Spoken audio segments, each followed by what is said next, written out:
I'm Michael Damiani, and I have finished Final Fantasy VII Remake. I'm Kyle Bossman, and I finished Final Fantasy VII Remake. I'm Brad Ellis, and I finished Final Fantasy VII Remake. Hey, I'm Ben Moore, and I finished Final Fantasy VII Remake. What's up? This is Maximilian Dood, and I finished Final Fantasy VII Remake. Spoiler mode, final warning, spoiler mode, activated. Welcome to a new installment of Spoiler Mode. This is a special spoiler mode for multiple reasons. First off, we have a very special guest joining us this time, Maximilian Dood. How's it going, man? Hi, guys. It's good to see you again. I'm glad to be here. Is that what his voice sounds like? Mm-hmm. Yes. You didn't know that? That's the real Max. That's the real Max.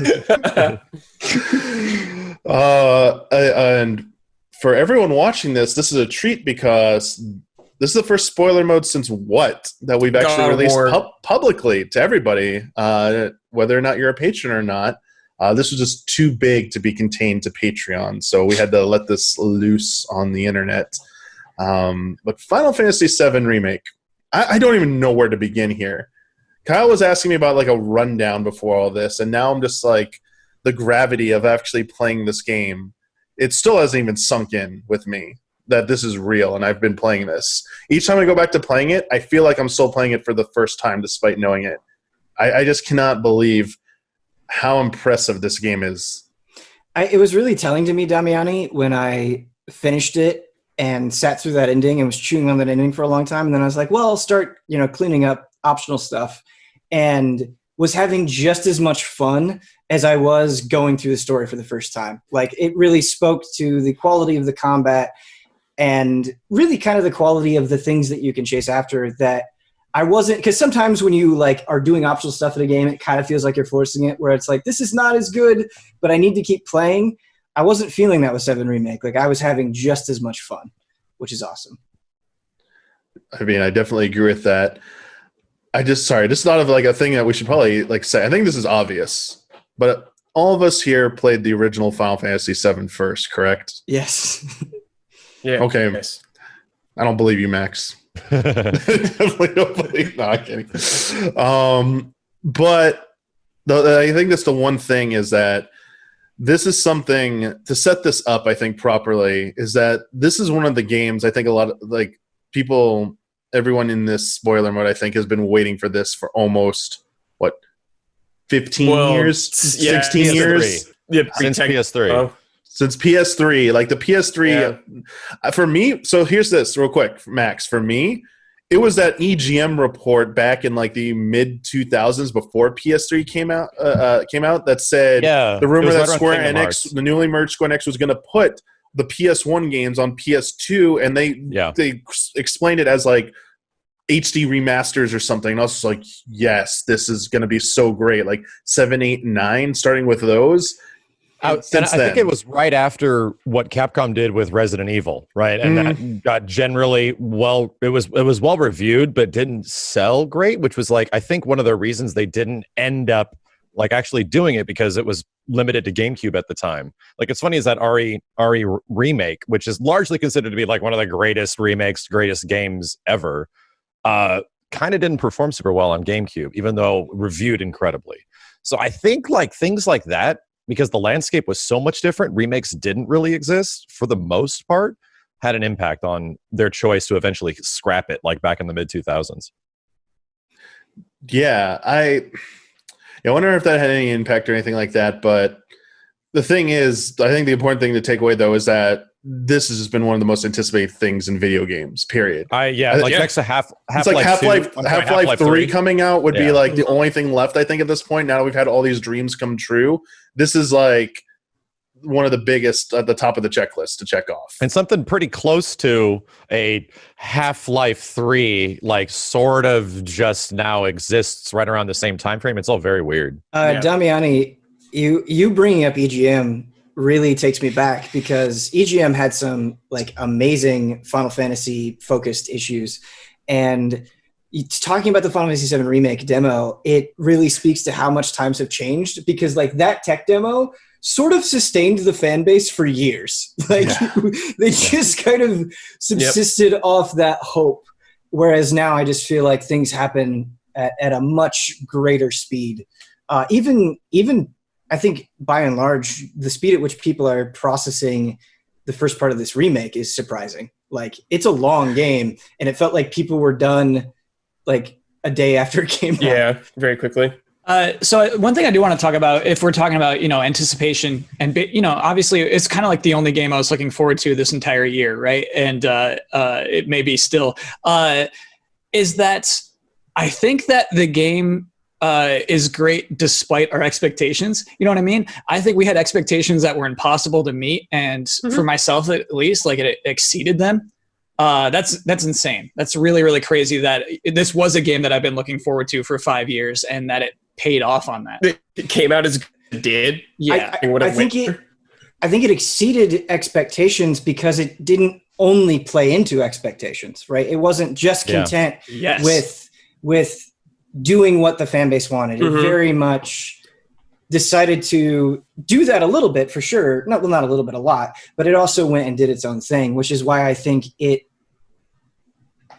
it's more enjoyable than it would have been. And I don't think the level of conversation that's happening now would have happened if it had just played it completely straight. Well, and I think really quick, the level of that anticipation and considering what happened with this game during its development, like Square moving into an entire new engine that they've now made, like this is their third game, so they were figuring that out. Switching developers halfway through completely, the game being announced with the director not even knowing he's directing it, like what? Yeah. It seemed like it was going to be. And I like remember the excitement I had for it leading into 2016, and then you find out, they've only finished the scenario. Oh my God. I'm like, this is not going to be good, is it? This is going to be like the characters that are going to be talking to each other are going to be like Dirge of Cerberus style. Like, oh no. And then I forgot about it. And luckily, like, all those expectations from the final game, absolutely mind-blowing what the final product actually is, considering all of that. I completely forgot that Monolith Soft worked on Dirge of Cerberus. Did they really? Yeah. At least that's what the Wikipedia page says. Everybody starts somewhere. Jeez. Well, it wasn't their start, but yeah, sure. Yeah, It's a weird spot somewhere. Wow, not a good start. Yeah. I mean, yeah, I think this was a game that was probably pegged by people that it would never be able to live. It could be great, but it would not live up to expectations just because people would just blow the expectations like out of proportion for this. And I think also part of that was fueled by, for so long, we got everything but a remaster to this game, an HD remake of this game with the compilation of Final Fantasy VII stuff. They would give us everything, sequels, prequels, but they just would not touch the original game. Like, that was like sacred to them.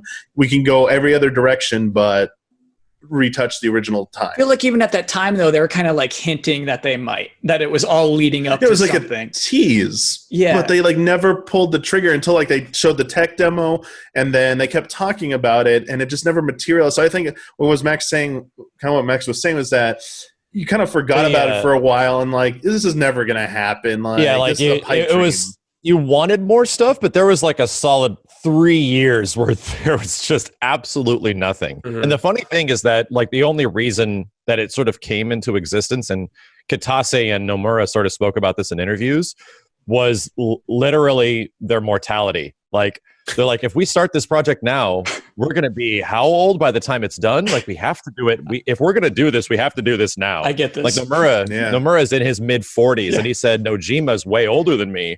So, and he's the original scenario and current scenario writer. So, I think that was a big part of it, because there was a big thing early on that FF7 is too, nobody wants to touch it, right?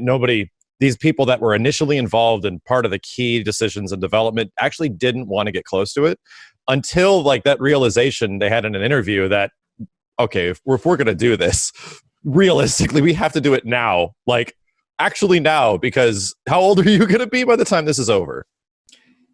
I think what's most surprising to me, like if I could sum up all my feelings in Final Fantasy VII Remake in like one quick explanation, I feel like Final Fantasy, and really Square Enix at large, is at its worst when it feels like plot overtakes character completely.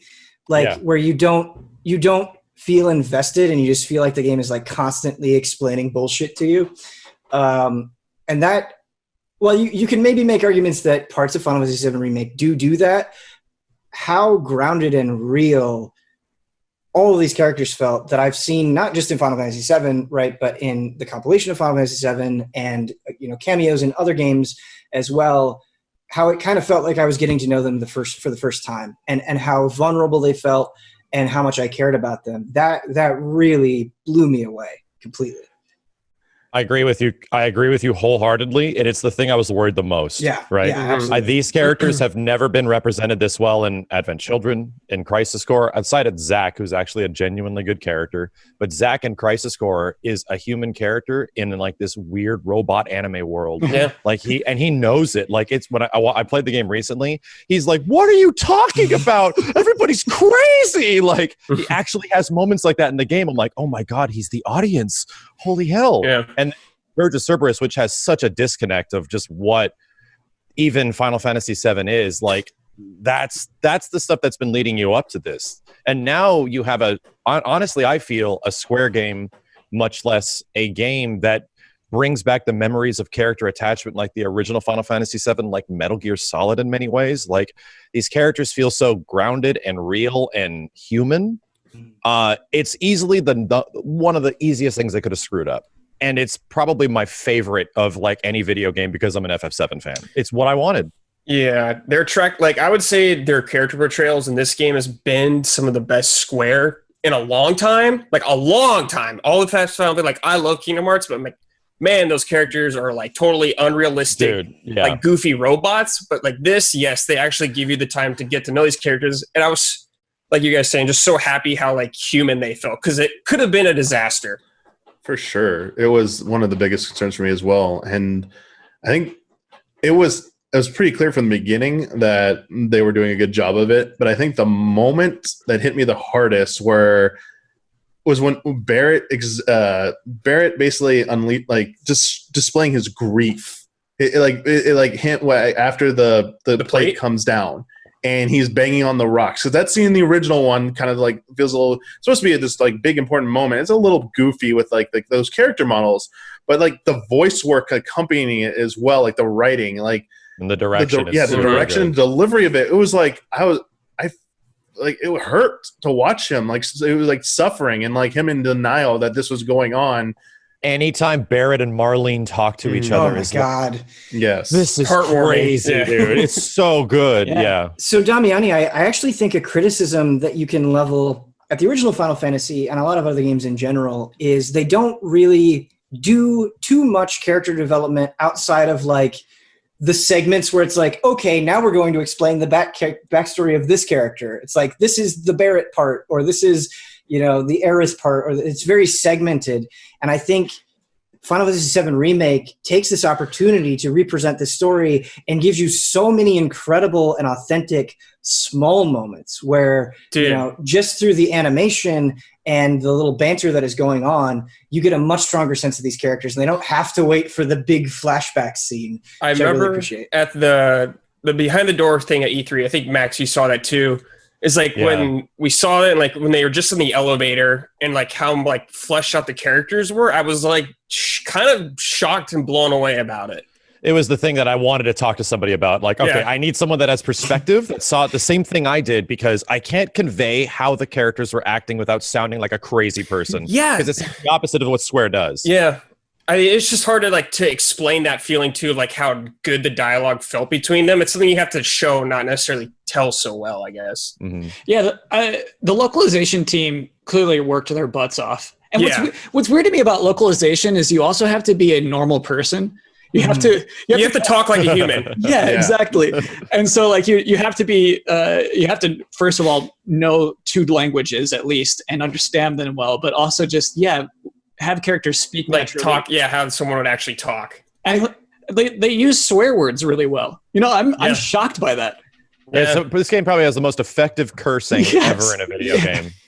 I mean, this is an assumption on my part, but I think what is amazing about this localization is it feels like they are just gigantic Final Fantasy VII fans, right? Like they know the shit. Dude, I feel that in and out. Like they have a huge respect for the source material, but they don't. It doesn't become this prison. Like they understand it well enough to manipulate it and make it better, but they don't treat it like, oh, I can't change anything. They're not too literal about it, which I really like.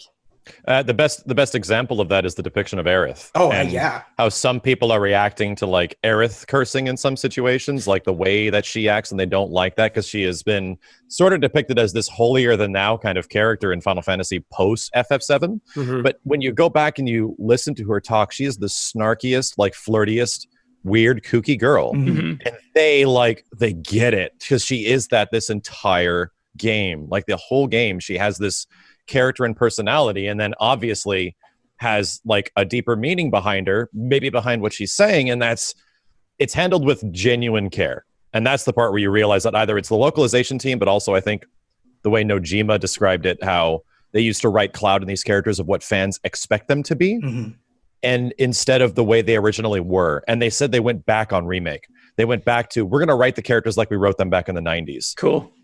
And that shows in spades. Okay, so Square, can you just do that with your other properties as well? Do that with everything. Can you just go back to how you wrote them? That would be great. Yeah, even with the Cloud, because I saw people maybe disappointed rather than saying they complained. They were a little disappointed that he showed so much emotion in this game compared to the original one, because you know. I was like, wait, what? Like, because this is like in spoiler territory, like his backstory and stuff, which we haven't really gotten into yet, so I can't say it here yet because that's beyond the scope of this game. It's even original spoilers. But yeah, it's like original game spoilers and stuff. But people who played the original were like, he shouldn't be acting like this. I'm like, I don't like. For me, I didn't care. I like this. I was like, I like Cloud getting excited, caring, like, you know, not being this like cold, like. I mean, there's parts like that for sure where he does that. I mean, not every part's perfect. Like, if you want to criticize something, the best part is, because I literally just replayed it last night, is helping the old man who can't visit the grave anymore in Sector 5, where you go there and kill the monsters and then that's an interesting pay the respects. Because when you go back to him, you basically are using reverse psychology on him, but he gets like angry on you at you because you just don't want him to get killed or hurt himself trying to visit there. So he's like, fine, I won't do it anymore and stuff. So he's like angry at you and like hates you, goes, you're just a merc who wants money and stuff. And the next second you turn to Aerith, and Aerith's like, doesn't it feel good to help people and stuff? And like, it's all happy and jolly and stuff. I was like, there's still moments like that where it can be like massaged a little bit. Like, that's the game showing its, you know, cracks. But at the same time, yeah, everything you said was like, all of you said about like this characters, like the way they were written. But the best part for me is that they took this opportunity to expand. Like, instead of making filler stuff to pad this game out for the most part, they took these moments and like they took these areas, fleshed them out. But the like byproduct of that is you spend more time with these characters, and as you're just walking along, like the banter between them, like it's just like adding so much development. Like, I love that. Like, you got to see. I cared more about characters now than I did before. Like, I knew it was like seeing Jesse, Wedge, and Biggs, how much screen time they're getting, how much like dialogue they're getting. I was like, I'm gonna really care about these characters when shit goes down with them. And how many of you guys, when you got to Sector 7 for the first time underground, like, you know, the lower plate of Sector 7, just walked around the town and heard people talk about like Shinra and stuff? Dude, yeah. It's great. I got choked up at that point when I was playing through it. I just like looked up and just saw the plate and everyone talking around me. I was like, holy shit, I'm in this world right now. Yeah, just like the fact that people are talking about like coming back from work and what happened at the bombing, and they don't know if their husband's going to make it. I was like, I realized, like, dude, this place is real. I can't believe this. Yeah. Like, that's honestly the same spot where I was like, there was just too much joy. Like, I'm like, I have to go take a break and kiss my wife or some shit. Like, I can't. I have to just get this away from me. I actually really like how they handled Avalanche in this game. Not only with obviously the Avalanche crew that we're familiar with, but the expansion of it, and really just kind of like how they didn't portray Avalanche. And this is in the original Final Fantasy VII as well, but I think they do a better job here of like the way people talk about Avalanche and the pain that you're causing. And then like how Jesse is kind of internalizing that pain and how Tifa questions it. and how like maybe the organization that you're aligned with doesn't have the same values as you.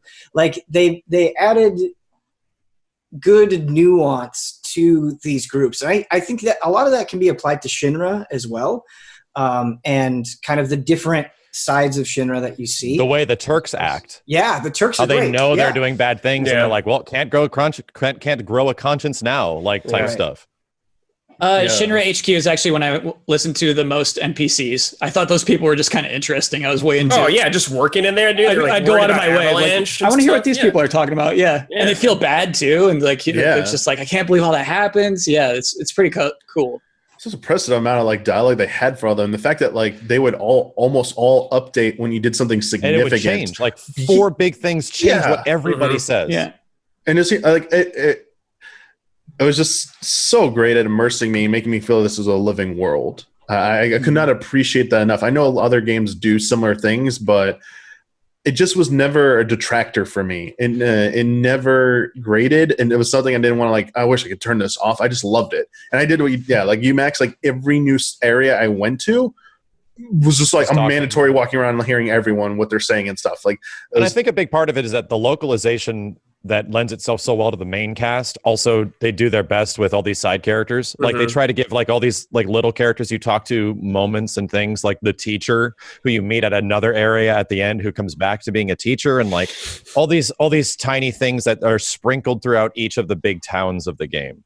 And that just is just complemented with the fact that they get it. Like we need a way to open up the world of Final Fantasy VII without giant exposition dumps. Yeah. And I kind of love that there's no written text dialogue in the game like at all. There's subtitles, but what you hear about everything is coming from the words of the people in each sector or, you know, the upper plate or whatnot.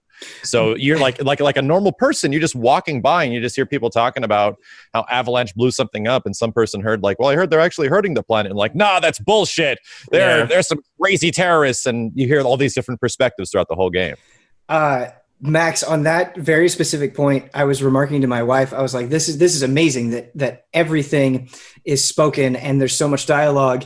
And I looked over and I said, like, other games just can't do this. Like, they just don't have the budget for this. For like, sure. A lot of games wish they could.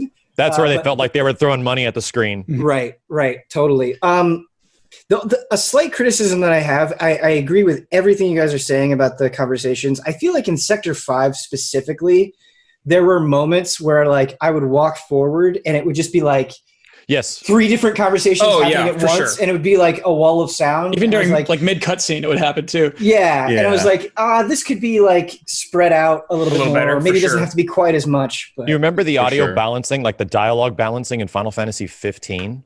How that was super weird, how characters were sort of cutting each other off, and people were like trying to get their words in while you were continuing as a character, and then they were cutting each other off again. Hate that. It's like there's definitely a much better balance of that in this game, but it's not perfect. And I do like this whole proximity audio thing relative to your character. But when you start running, it falls apart. Like when you just cook it through a town, it's like, oh, I'm just running. Like everyone, like, whoa, holy sh! What was that? But if you walk through it, it's like kind of okay. I have a very particular question, Max, that you made me think of that it's not relevant to this conversation at all, but it's something I haven't been able to ask anybody. So there's that one teacher who becomes a dancer. She's like a bee. Right. Yeah. And then you see her later and she's a teacher and you never talk about it again. Is there any more of that?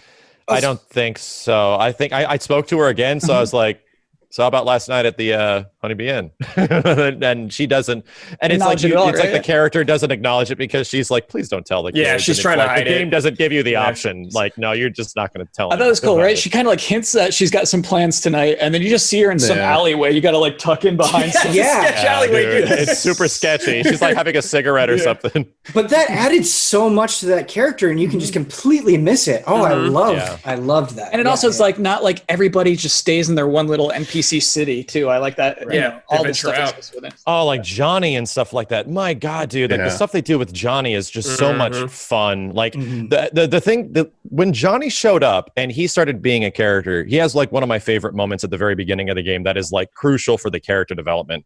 And it's the part where Tifa tells Cloud, "You're scaring me." And I'm like, this scene is fantastic. I hope this isn't the end of Johnny, because this character is very sporadic in the original Final Fantasy VII. and he barely has much he does. He just sort of shows up at some random places, and he sort of like follows you from Sector 7. But the way they sprinkled him in, when you eventually get to Wall Market, not really a spoiler, but when you eventually get to Wall Market, he's there a lot. And it made me realize this is Yakuza. Yes. Oh, yeah. Yes. Just playing Wall Market is playing Yakuza at this point. It's FF7 Yakuza. Yeah. Yeah, pretty much. It's Kamurocho. For sure. Yeah. Quick clarification for you, Max. You can say spoilers for anything you want for the remake and stuff. Gotcha. I just was not wanting to spoil anything that happens beyond what we saw in the remake in the original game. This is spoiler mode, baby. But We're spoiling the shit out of this. It's all on the table. Yeah. Dude. So I guess OG Final Fantasy VII spoilers are open as well. Yes. So Well, okay. don't feel restricted by that. Yeah. I also feel like I won't. Okay, great. like remake Oh God. Sorry. necessitates talking about the original Final Fantasy VII. They show flashes Yeah. of They shit that does not happen in the absolutely remake. do. So, they- but I just want to they make it totally clear for you. put I want that to make on it the clear for table. Max because I know how you do your stuff, Max. Like you say on camera, like, okay, now we're going to talk about spoilers. Like you are free to say whatever you want. Like spoilers I'm good are because completely allowed. that's very good because there's a moment where I have to like get a barometer from all of you guys on what level you are on this game's story because there's a surface level understanding of like the events that transpire and the things that happen, and then there's like level 2, and then there's level 3, and then there's like huge giant Omega Brain level 4. And then everyone's on level 1 when you start, and you don't really see these things, but this game does something that I adore when it comes to storytelling, and it's that its subsequent playthroughs are dramatically affected with perspective. Dramatically in Final Fantasy VII Remake. If you go back and you start listening to what characters say and how events transpire and who's talking to what and how they're talking to who, things are put in a completely different light than, oh, this is just the original Final Fantasy VII as a remake. And it gets much deeper than that with a lot of subtext and a whole bunch of proof. Like there are so many things that people are finding throughout the story that are just, what the hell is going on? This is the stuff I want to get into. I want to get into this. Oh, jeez, man. Max, you're talking about the levels of where we're at. Max, I'm a Kingdom Hearts fan, dude. Like I'm level 5 on this thing. And like, here's I'm 6, 5, 6. I appreciate I'm out that. of my mind right now. So, and I appreciate that because like everyone's like, oh, you're getting Nomura. Everyone's saying that. I'm like, so I feel like there's a big difference in FF7 Remake of us getting Nomura. It's so much different. We know the scale, we know the perspective, we know where the story is like going. Like we have an idea already that there is going to be a conclusion that makes a tolerable amount of sense. And also the other big one is that we're invested as shit. It is why we're talking about this. It's why I've watched about 7 or 8 different podcasts of people in the exact same position we are, just like losing their minds, like upset, distracted, emotionally compromised. Like people love it. They tell you they don't love it. Like the amount of conversations that are happening at the end of this game is like different than any game I've ever played. And that's because people are on all these different levels. And I hear these conversations of people that, oh, they didn't figure out that yet. Oh God, they don't know about this. Oh, they didn't catch that. Like once they figure that out, it's like, I wonder what they think. Or what if they're ever going to find that out, if they just are going to leave the game and then not pay attention to any of it. So I'm so glad that like I couldn't do Kingdom Hearts because the characters didn't give it's me crazy. anything. It's not for everybody. That's for sure. Yeah, like the characters, and I see why people like all of like Kingdom Hearts weird stilted dialogue and all that stuff. Like it's practically its identity now. And it feels like they just went exemplary with it in Kingdom Hearts 3. So my issue is that there's no characters for me to like want to see them do well. There is a lot of conversation where people are like, oh man, they just went batshit crazy in the last 10%. And it seems that way. Right. Well, because I had this feeling when I was first playing through it where something would happen, I'd be like, oh, that's weird.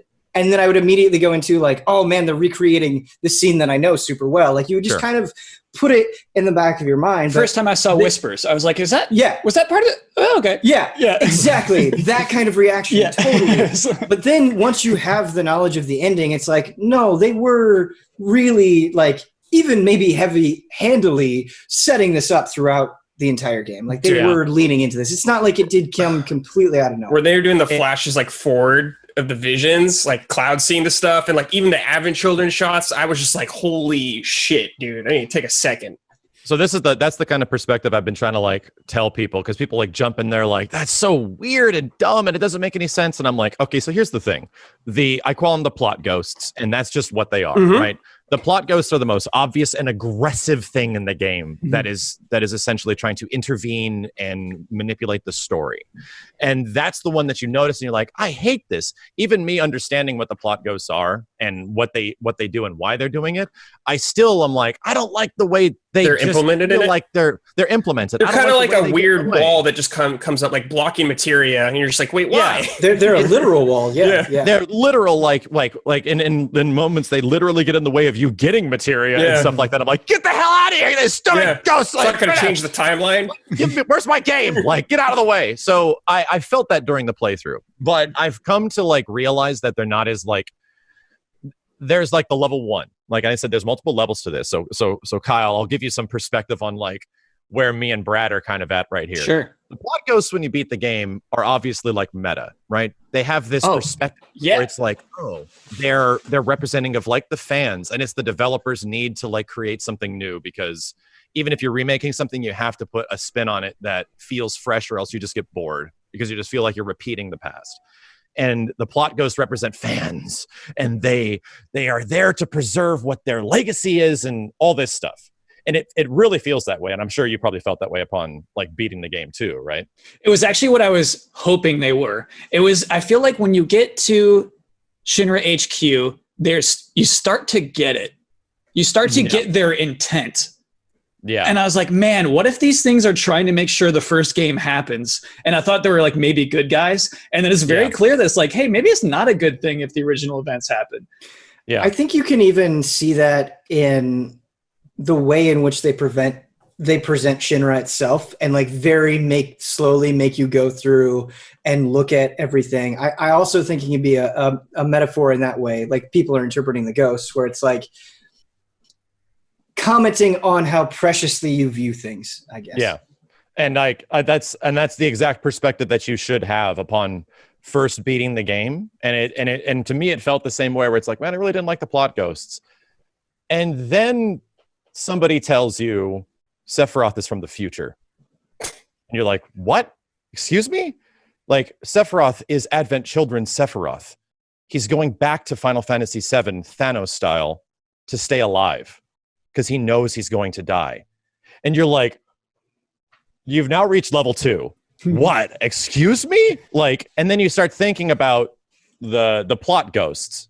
And the big realization I had was when somebody said they were holding Aerith in place at the beginning so Cloud could meet her. And I'm like, and I'm like, yeah, I was kind of perturbed by the opening scene of Cloud meeting Aerith. You don't get like the kind of sweet, solemn scene that they sort of exchange a flower and move their separate ways and then bump into each other just because it's their eventual fate. But now she's like freaking out and things are all different. And Cloud's essentially like forced to meet her because of how like disturbed she is, right? But what happened right before that? Do you remember like the big event that happened right before Cloud saw Aerith? Is that walking through the fire sequence with Sephiroth? It is. Cool. It is. Yeah. Absolutely. So much different than the original Final Fantasy VII. You have to start thinking about things in perspective now that we know Sephiroth's from the future. Anything different from the original game is Sephiroth screwing with the past. So he delayed Cloud, basically. He just wasted more of his time. He literally led him into a corner, spewed some lies about him saving the planet and that we have to save it together just so he would never meet Aerith. Yeah. And if you go back and you start paying attention to the plot ghosts and where Sephiroth is and what the things he are doing throughout the entire game, it actually lines up. Like the reason, one of the most confusing ones to me is like, why are all the plot ghosts around when the plate's about to fall? And then you have to fight plot ghosts before you get to the tower. And then you have to like fight these things. Like all the characters are like, get the hell out of the way. It's because right when you get to the tower after the plot ghosts, Biggs falls down. And that's the exact moment when the characters get there in the original game. So they were getting the characters to the tower when they needed to be so they don't run up it too soon. Mm-hmm. It's like every single time the plot ghosts actually come into effect, it's because Sephiroth butterfly affected the shit out of the original timeline of Final Fantasy VII. He messed stuff up that starts screwing other things up, that affects all the stuff that sort of starts going throughout the original game, and they're like a defense of the planet to get everything back in order because some things aren't natural anymore. Sephiroth is a virus, and we have to like fix all of his problems. I got a question then, because I swear at one point there was one that was like hovering over Cloud's face and like sucking on it, and it was like Dream for Me or something. I can't remember. Yeah. It says Dream the sweetest of dreams. And what happens? What is that? Right after that, it's the only time one of them talk, and people are already. I watched an interpretation of this scene, and people are saying it sounds like Sephiroth is talking to him, but I don't know exactly. I'd have to like watch it a few more times. Yeah, but that's happening because right after that, the entire group of Avalanche is getting attacked by the ghosts, and they have that big fight out scene in the middle of Seventh Heaven. Mm-hmm. What happens to Jessie? During all that, she gets injured and she's unable to go on the mission. It was revealed before that Cloud is not going on this mission anymore. That Sephiroth's butterfly effect of stuff has affected that in some way. So now the ghosts have to find a way to get Cloud to go on this mission because it's critical because he's got to fall down and meet Aerith, right? He has to go to there and fight Airbuster and do all that stuff. So what do? They literally make him sleep in. Yeah. They literally make so that he doesn't immediately go out and start fighting all the ghosts and stuff like that. Max, that makes so much sense. It just wanted him to sleep. Mm-hmm. Yep, they just want him to sleep. It's not even like a crazy thing. Dude, it's once I realized this, I'm like, holy shit, I don't hate the ghosts anymore. They're still like, I don't like the way they're implemented, but when you start looking at everything they do, and then later on, like when we start talking about the things they really start doing, which actually even more reveals how this actually does make sense. I didn't hate them as much. Sure. I still don't like their implementation. I think the game would have been completely fine without them because, and I know I'm going on for a long time. I want to let you guys talk. Because the things in the game that are already telling the player what's going on, like with the story, that things are different, you accept it because they were cool.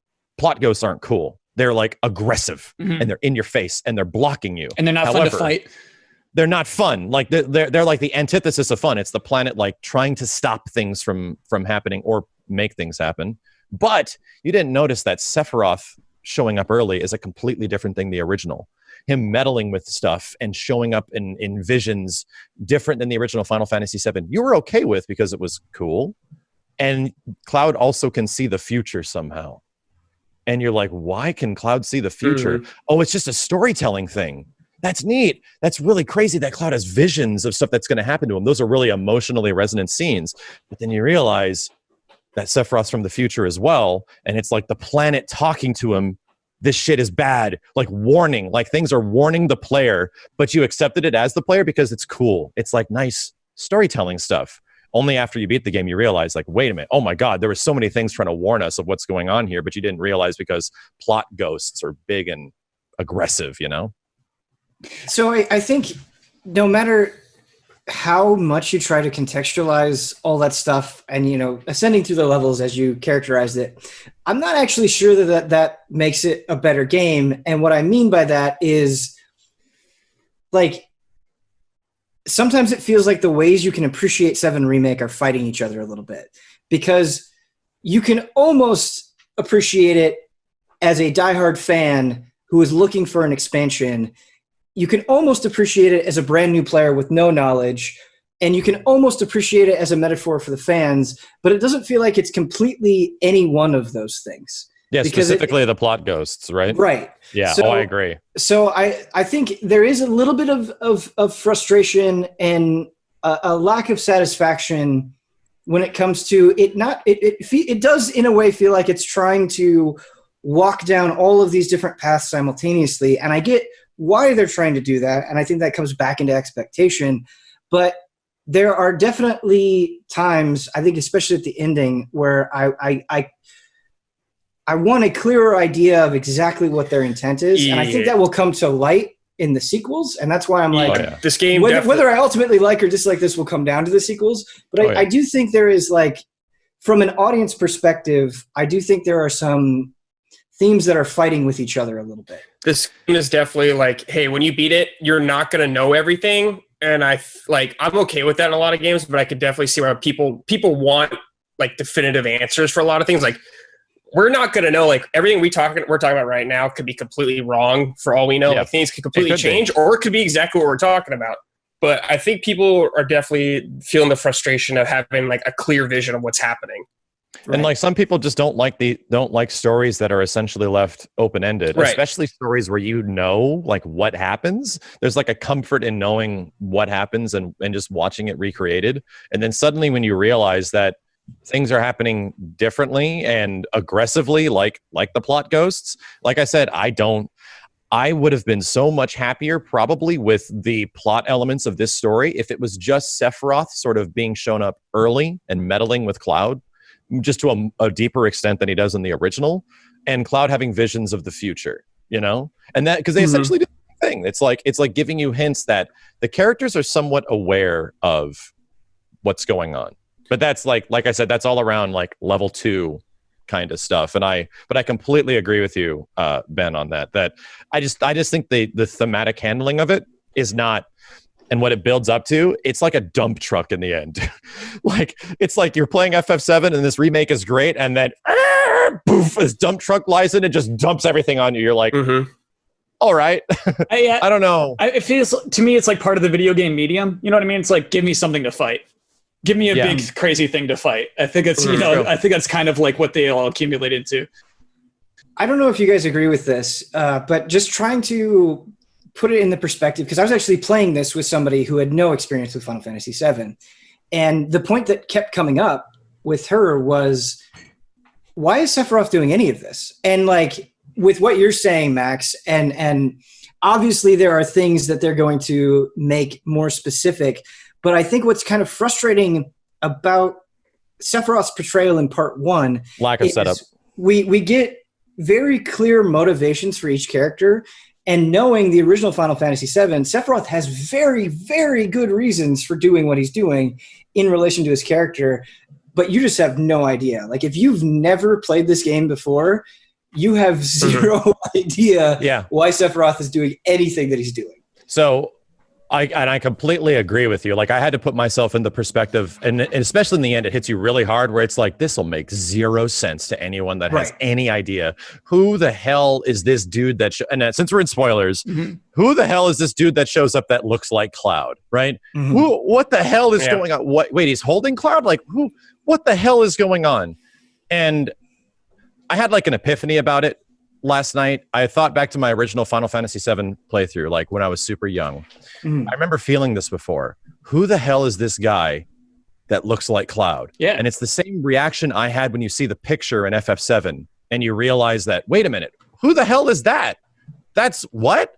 So it's like, I almost feel like maybe they're trying to emulate that feeling in the end and then amplify it when you realize eventually that, holy shit, like, they switch spots, it'll actually make that moment even heavier when you actually understand when you realize what Cloud is. So, and I do agree with you on Sephiroth's like origin stuff, like not giving any motivation to the character. And then I'm also like, I'm just trying to like, I really have done a lot of thinking in terms of how new players would see this. And I feel like Sephiroth is the Darth Vader of this game. Right? Yeah. He's just this evil guy in the first episode, and he does all this evil shit, and our good guys obviously hate him, and he's definitely like everything wrong with the world, and Aerith is there to literally tell you everything about this guy is wrong, so that the part 2 can show up where you find out a lot about where he comes from, a lot about what he does, and eventually what he's going to do for quote unquote what will be the Empire Strikes Back of Final Fantasy VII's potential trilogy. Max, you make such a good point, because I think about one of my favorite scenes in the original Final Fantasy VII where you're just traveling along the world map and there's that giant fucking snake and this thing is a pain in the ass, and then Sephiroth kills it, right? Like a very Darth Vader moment, as you're describing, sets up the menace, sets up the mystery. You don't really have a great understanding of Sephiroth at that point. I totally think that is what they're doing. I agree with you. But I also just realized, I think me criticizing some of these things and apprehension about how they're paying it off is not really with Final Fantasy VII Remake itself. It's a lack of confidence with Square Enix as a company. Yeah. Like playing Kingdom Hearts 2 in 2005 and then playing Kingdom Hearts 3 in 2019, like I think it just comes from like feeling burned or just like feeling a lot of really long waits. And there's that apprehension. And I've had like a lot of conversations with my chat over the past few days about this where people have no faith, right? They don't, they're like, I have no faith that this is going to come out any good. And I'm like, right. And I tell them, what was 95% of this game? Amazing storytelling, incredible combat, fantastic music, and like environments that look great. Obviously aren't the deepest, most complex environments ever, and that's something we could definitely talk about too. But the majority of this game hit the notes that were impossible to hit, like things that were expectations that were so high. So why would suddenly in the next game all that stuff go away? It's not even that it'll go away. It's just when are we going to get it? Like I don't even know how many parts this game is going to be. Yeah, I think it'll probably be 3 parts, honestly. I mean, I think 3 makes sense. They're already working on it, which is nice to know. And like they've made some of the groundwork. I just have much more faith in it now based off what this actually became. Yeah. Like when I look back at what Remake was in like 2016, like we were saying like, well, they just finished writing the scenario and Nomura didn't even know he was directing. It's just like, what the fuck is happening?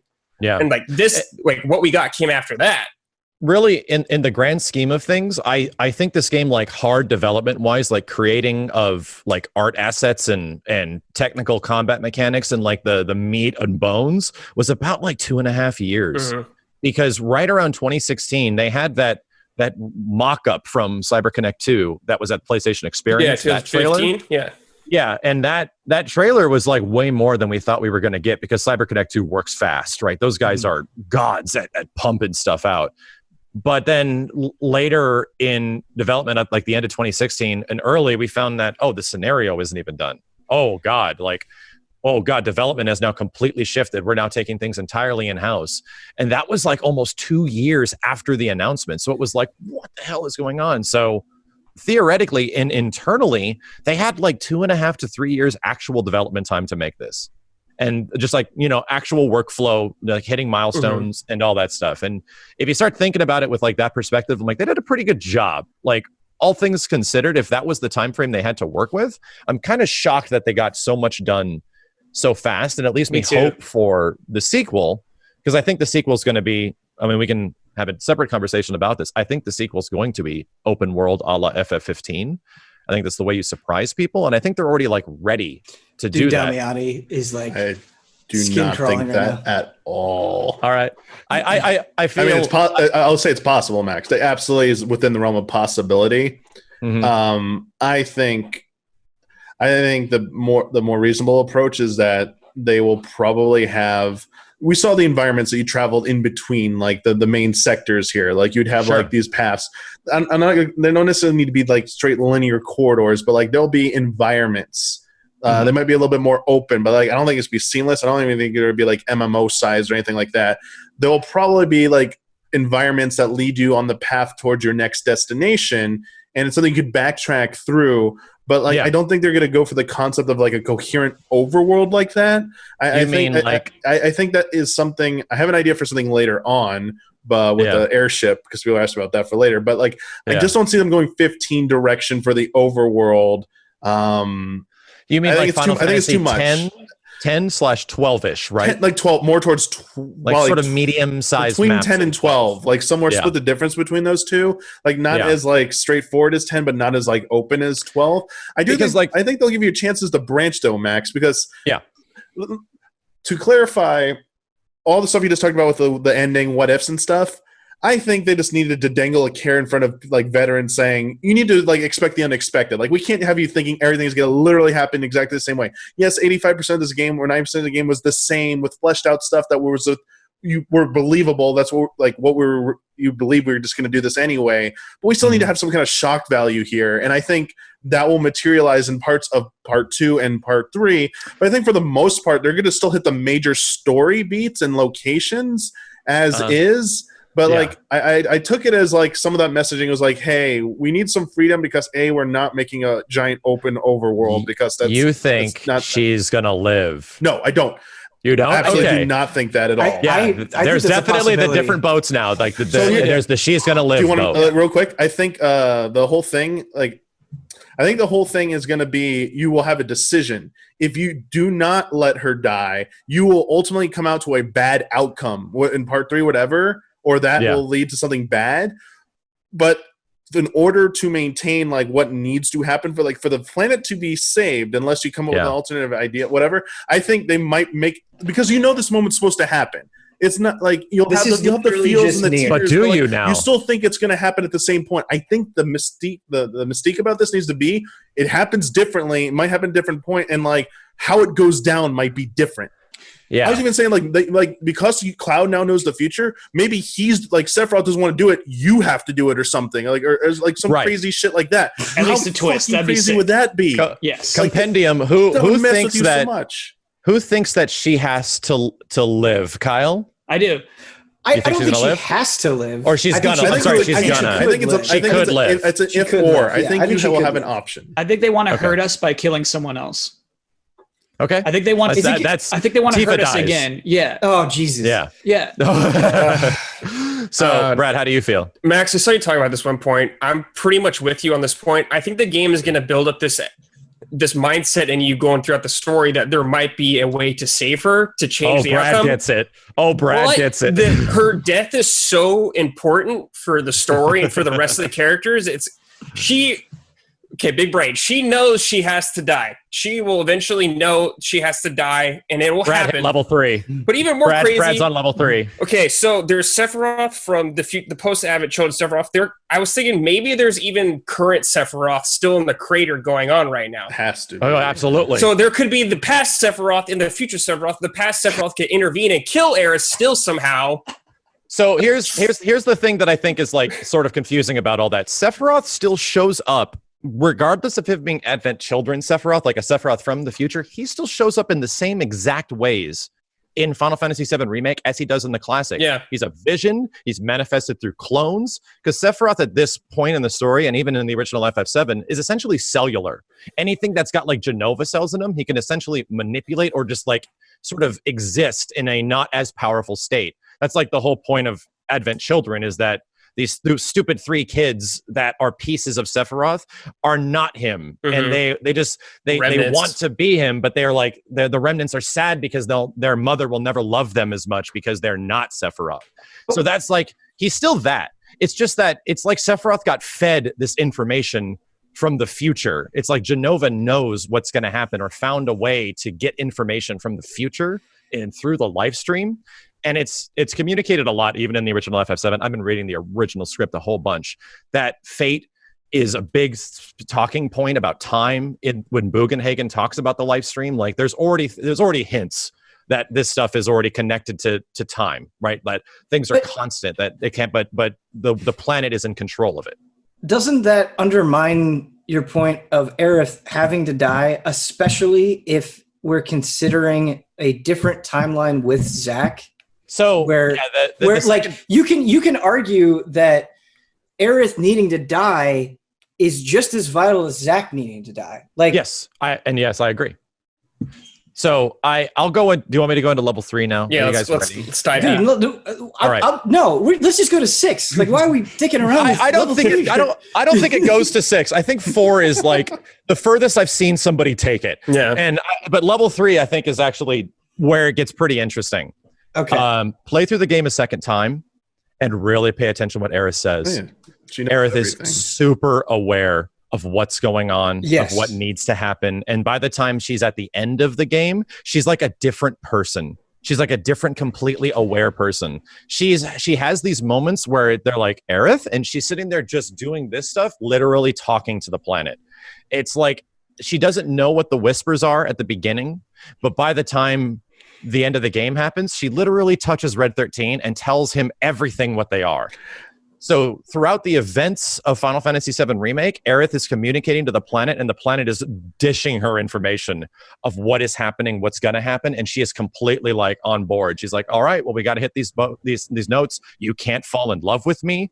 I'm going to tell you that this is important. Everything about him is wrong. Everything she says is aware. And the part that I love about it is that we only have 2 characters in this game that actually know what's going on. It's the 2 characters that are connected to the planet the most, Sephiroth and Aerith.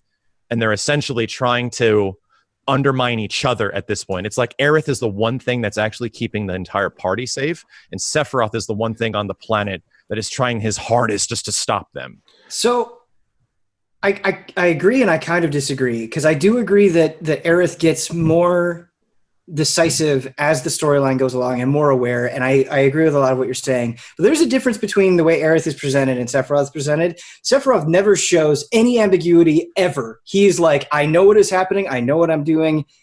Aerith definitely does. For as many times as she says, like, I know what these things are, I can explain them, I'm talking to the planet, don't fall in love with me, all that stuff does happen. She does have lines where she says, we have to go against destiny. I don't know what's going to happen. I don't know where this is going to lead us. I don't completely understand. Like, there is some uncertainty there, even very late into the game. So, and I do on surface, that's like level 2. I do agree with you, Sephiroth. This shit goes deep. Are you ready? No. I agree with you, because I was at where you were at. I've been through this shit. It's been a crazy 48 hours. There is, and I'm going to talk about music. There is some super, very much story, spoilery stuff that goes on with music. And the first one I'm going to say is right at the beginning. And after you meet Sephiroth, a really specific track plays. It's a track that's not in the original Final Fantasy VII. It's called The Promised Land. And it's a track that plays when Kadaj dies and at the beginning of Advent Children. And it's sort of summarizing that this is an alien. This stuff is not happening normal than what's going on. The other big one, I'm like forgetting one other, but the other big one is at the end. And this is where Sephiroth has ambiguity. At the end, Sephiroth talks completely different. When you're at the precipice of creation, like the edge of creation, yeah.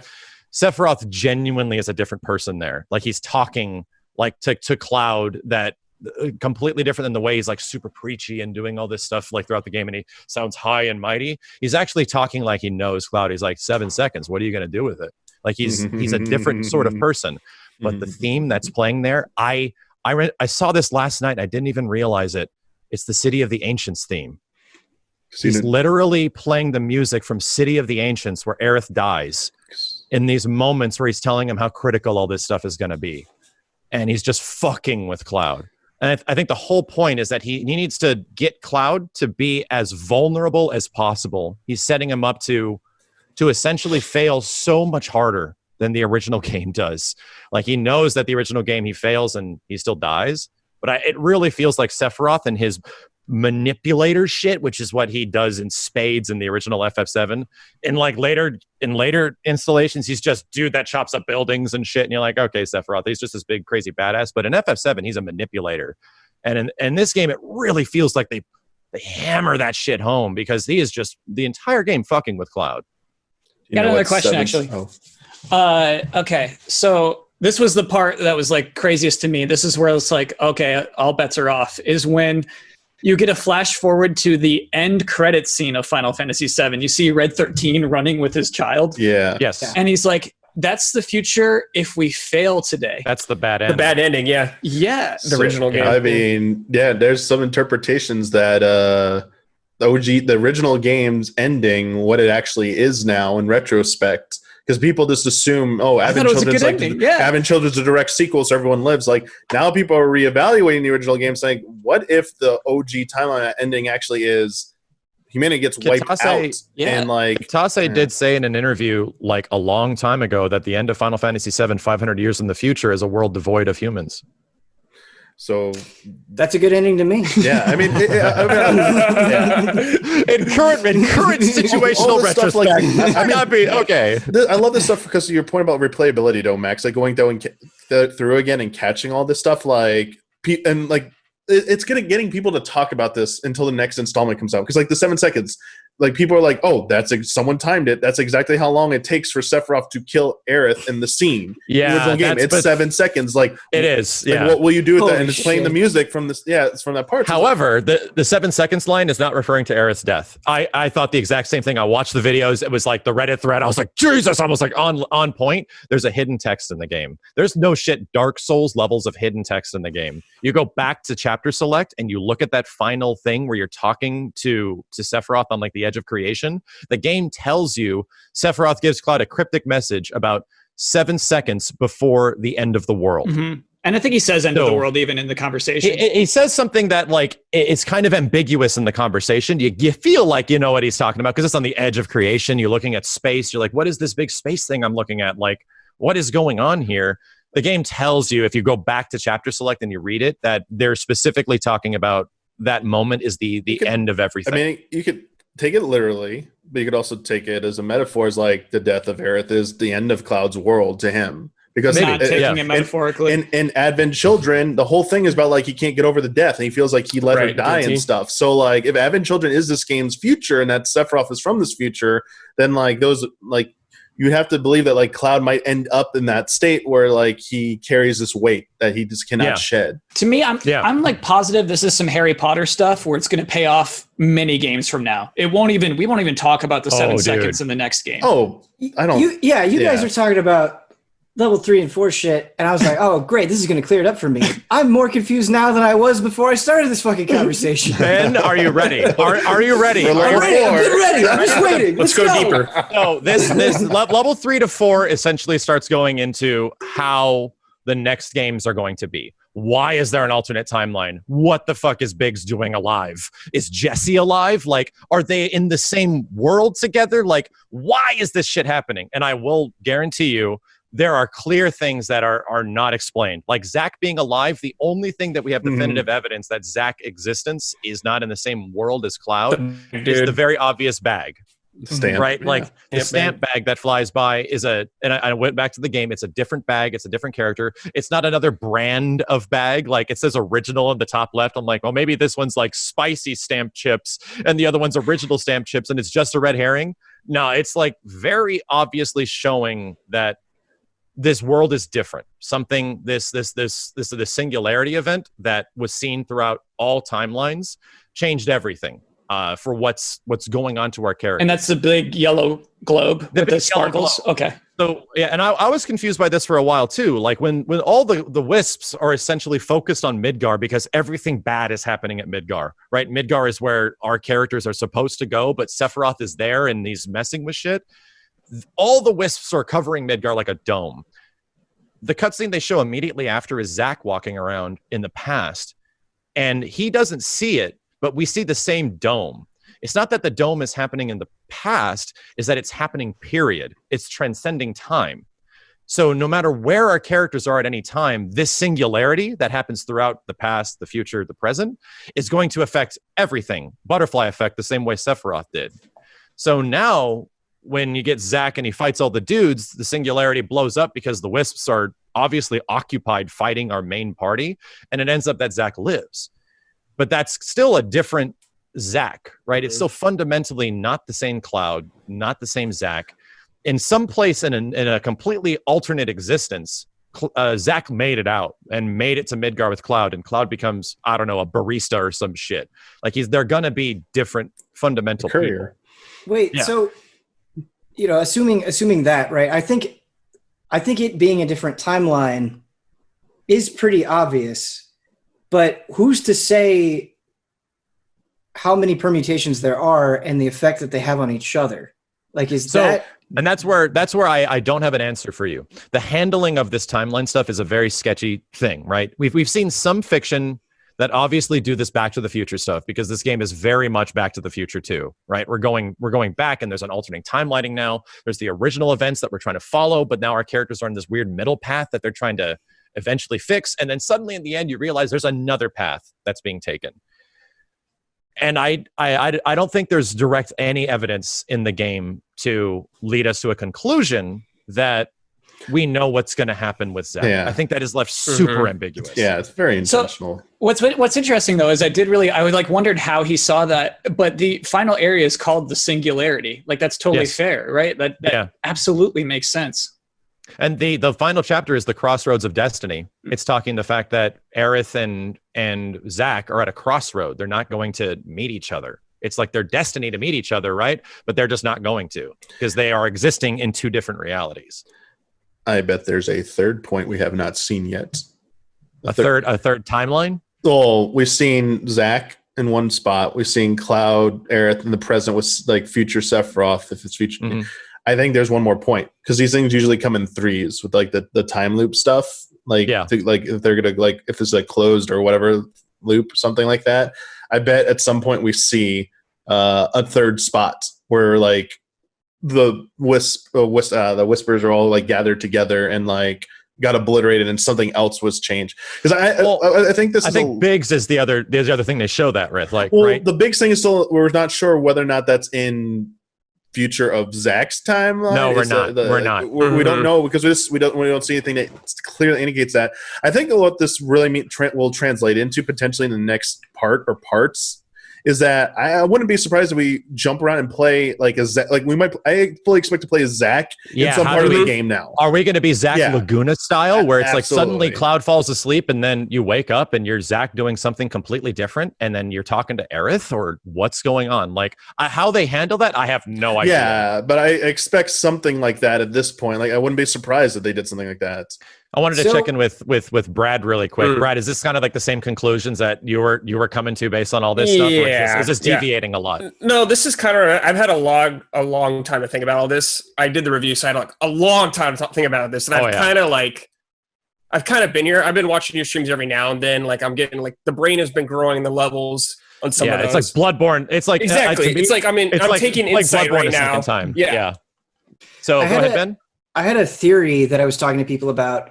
That I actually think there are other characters in the game whose backstories are not critical to the plot, but could become critical to the plot based on how they Ben gets it. Interact with the timeline. And I think Jesse is one of those characters. Oh, Ben gets it. I think Leslie is one of those characters where you're like, because like I had a criticism, and I've had this criticism for days, where I'm like, okay, this Leslie storyline is interesting.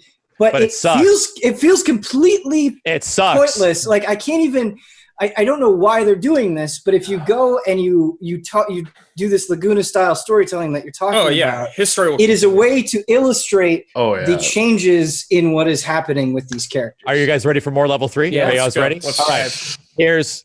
Here's how, and this is more like predictions of why they did it and where it's going. Jesse Gold Saucer. Yeah, that's right. I think she'll be the play there. Jessie tells you constantly throughout the game that she wanted to be the leading lady of the Golden Saucer. The game gives you all these moments and side story things that she just never got to have her dream, and that she essentially dies in this plight to save the world, but she never got to be the leading lady. You know, you and Cloud and everyone else are trying to get to Golden Saucer. You're repeating the events of Final Fantasy VII. You have more knowledge of what's going on. You get to the Golden Saucer. You go to the play. And Jessie is the leading lady in the play. And her dad is in the audience. And and they have no idea who you are. Yeah. The idea about who you are is interesting. No memory of what happened. No knowledge of like Avalanche. The time thing has modified so much weird stuff throughout the world that like some things that should have transpired with certain characters that were being manipulated by the ghost just never happens. So now Jessie has no clue who Cloud or Barrett or anybody is. And they just like, what's going on? But guess what comes right after, soon after Golden Saucer, to ask these really important questions? Bugenhagen at Cosmo Canyon. Yeah. And Bugenhagen's going to know exactly what the hell's going going If anyone does, it'll be him. He's going to be the one that's going to be like, the time and the planet are one and the same. Like the future, past, and present are don't mean nothing to the planet. Type of stuff. He's going to show you like the graph and shit, and is like, he's going to have his Doc Brown Back to the Future 2 sort of thing, where he goes through all the same stuff of the original game, describing life and everything like that. But Cloud's going to be like, I'm having visions. Like I'm seeing stuff that's not happening. I'm visioning myself killing Aerith. right? Like, because in the original game, Cloud has these extreme moments where he almost kills Aerith in Temple of the Ancients. It's not handled well because it's like bonk, like he slaps her with a sword or something like that. But it's implied that like Cloud injures Aerith at Temple of the Ancients when the Black Materia shows up, that he just loses himself. And then obviously before Aerith dies in the original, he almost kills her. Mm-hmm. He almost goes through the whole process. What they're setting up is that Cloud is going to still have visions of the future, but now he's going to have visions of this situation that is extremely emotional, where he's the one that kills Aerith. He's the one that delivers the final blow. And they're going to sprinkle that throughout the whole game, and Cloud doesn't know what it means. He doesn't know if he's the one that's going to kill Aerith. He doesn't know who is it going to be, but the closer it gets to that moment, the more it's going to happen, and the more he's going to realize, I'm not going to let it happen. I'm not going to be the one to do it. We are going to save her. He's going to have conversations with her even, right? There's going to be like moments where he is completely like aware of the original FF7. This is level 3 interpretation, but considering what they've set up, I truly feel like that's what they're setting up for, so that she dies anyway, so that they take that away from you. Like the whole point of Sephiroth is that Sephiroth is giving the player the idea that you're in control. Gives you hope. Yeah. Sephiroth is giving you hope. Yes. What does Sephiroth give you? Give you despair. Yeah. It gives you despair. Mm-hmm. Dude, Advent Children is kicking in. Yeah, he like says that in Advent Children, something about that. He literally does. Yeah. Oh, yeah. Holy shit. That's amazing. So fun. So fun.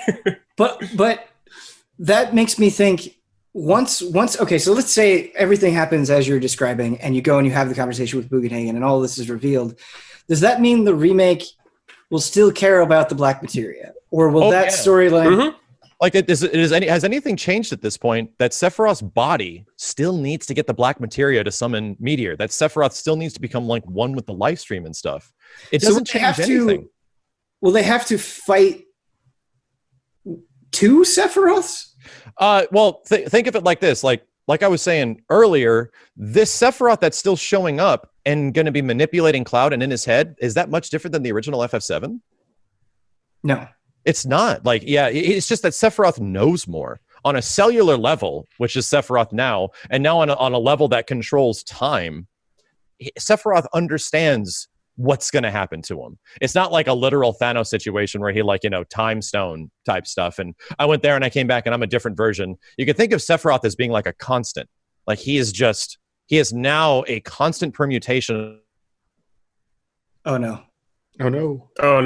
We lost him. Oh God. Sephiroth didn't like you. Sephiroth took over. Sephiroth didn't like that. Sephiroth didn't like that. He was silencing you. Square's sending me. Square's whisper disappeared and over your camera. They're DDoSing me. So right, like he's a constant. So it's not like you're fighting. Oh, I'm specifically fighting Advent Children Sephiroth. You're just fighting a Sephiroth that knows way more. That is like capable of more, because since Sephiroth is just a manifestation until you get to the top of the planet. He doesn't have the power to drop Meteor and just start shit immediately. He still needs Cloud for something. We don't know what, but he needs, and it could be obvious, like he just needs Cloud to bring him the materia. To bring in the materia. Maybe it's as obvious as the original game, but it seems pretty clear that if Sephiroth's aware of the events of the original game, his scope is going to be way different. Like he's going to want to do things that are way different. Is this making any sense, Ben? Yes, it's making complete sense. And he wanted the squad to kill the Whispers too, right? Yeah, dude. You guys ready? You guys ready for some more level 3 shit on the Whispers? Yeah, dude. I had to be sent this from a friend, some top men, because no one was making this observation. Everyone thought, because the IGN video was saying how you fight these 3 Whispers that are future manifestations, as the game says, and they have a gun, they have a sword, and they have gloves. And everyone interprets it as you're fighting Tifa, Cloud, and Barrett. It's like, wow, it's their future selves. Interesting. Wonder what that means. Because you're like, confronting yourself sort of thing. However, you start paying attention to what they do and what they look like. One doesn't have an arm gun. It's got 2 guns. Yeah. One doesn't have a giant buster sword. It's got just a sword in one hand. Another has a glove. So it's like, oh, it's Tifa, but it only has 1 glove, a giant one. They're Laz, Yazoo, and Kadaj. Yeah. From the future. Like in an existence where time doesn't make any sense, where they can just be whatever they want powerfully. They are the Advent Children. And if you go back and you actually look at their moves, their attack moves are the same as the movie. They do the same attacks as the movie does. Someone also looked it up that their elements, the lightning, the wind, and the fire, are actually the same elements that they are in some Ultimacia book or some fiction that I didn't even know existed because these characters suck in Advent Children. And I agree. I don't want those characters to come back, but the idea that by the time you enter that portal, Sephiroth is already in control of the wisps and in control of time. He's already manipulating his remnants to do his bidding for him. And that he's commanding Cloud to kill them. He's commanding him, take them out. Because I want you to feel like you have control of fate now. Like why, if it was Cloud beat Tifa and Barret, that would make a lot more sense. But what did they do right after you fight them all individually? Do you remember, Ben? Yeah, they fuse. They fuse into what? Oh, Bahamut. They fuse into Bahamut. Who they summon in Advent Children. Who they summon in Advent Children, yes. So at that point, you have to come to the conclusion that, Sephiroth's already in control of Whisper Ghosts and Destiny and shit. And what is the big ghost called? What's the big thing? Like when you kill all the tiny ones and you have to fight the big goofy Kingdom Hearts guy? Is it Arbiter of Fate? What? It's like, I think it's something Harbinger of Fate. Harbinger, okay. Do you remember what Vincent calls Sephiroth in Advent Children? No, I was telling these guys. Calamity's Dark Harbinger. It's Sephiroth from way in the future, controlling fate. You know, Max, I understand what you mean about the levels now. The levels get fucking crazy, dude. Like, and once you start putting this stuff together, and I'm like, this is ridiculous. This is like Bloodborne levels of shit. Did they actually think this through? Because it feels like they have no fucking idea what's going on with the story of these characters by the end. And now I'm like, I'm playing Final Fantasy VII Back to the Future. Holy shit, man. Like, I don't know where things are going to go, but I'm actually personally confident that our characters are going to go on the same path. They're going to we're still going to go to calm. We're going to get Cloud still going to be like the unreliable narrator. Like that still has to happen. Hojo didn't ruin that by saying, you were in Soldier? No, you weren't. And then he gets whisked away.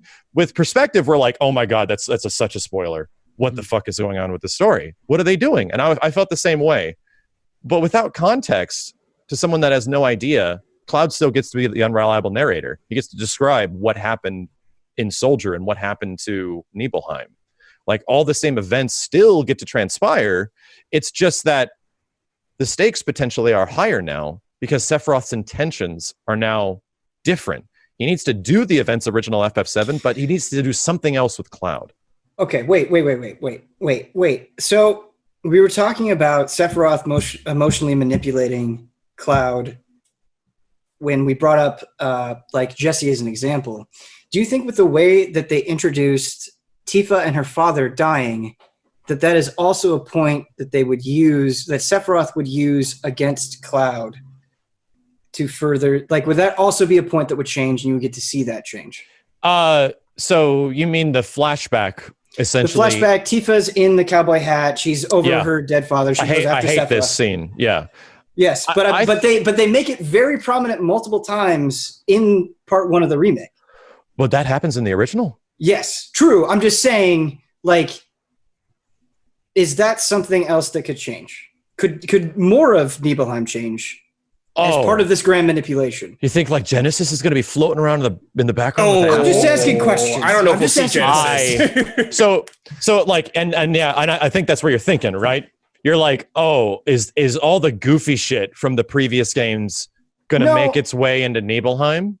No, you've really got me on the hook, and I love everything that you're talking about with not only the narrative being so well thought out and connected in a way that is logical if you actually manage to connect all the points. Yeah. But it's convoluted as shit just as much as the original story. Right. I'm not even complaining about the convolutedness. I'm just wondering, like, everything that you're saying with the idea of Sephiroth changing things to hurt Cloud, I think is really interesting as a character and as a villain. And so my question is, I wonder what the extent is, what the scope is of that manipulation, and how we're going to see that manifest with events from the original game.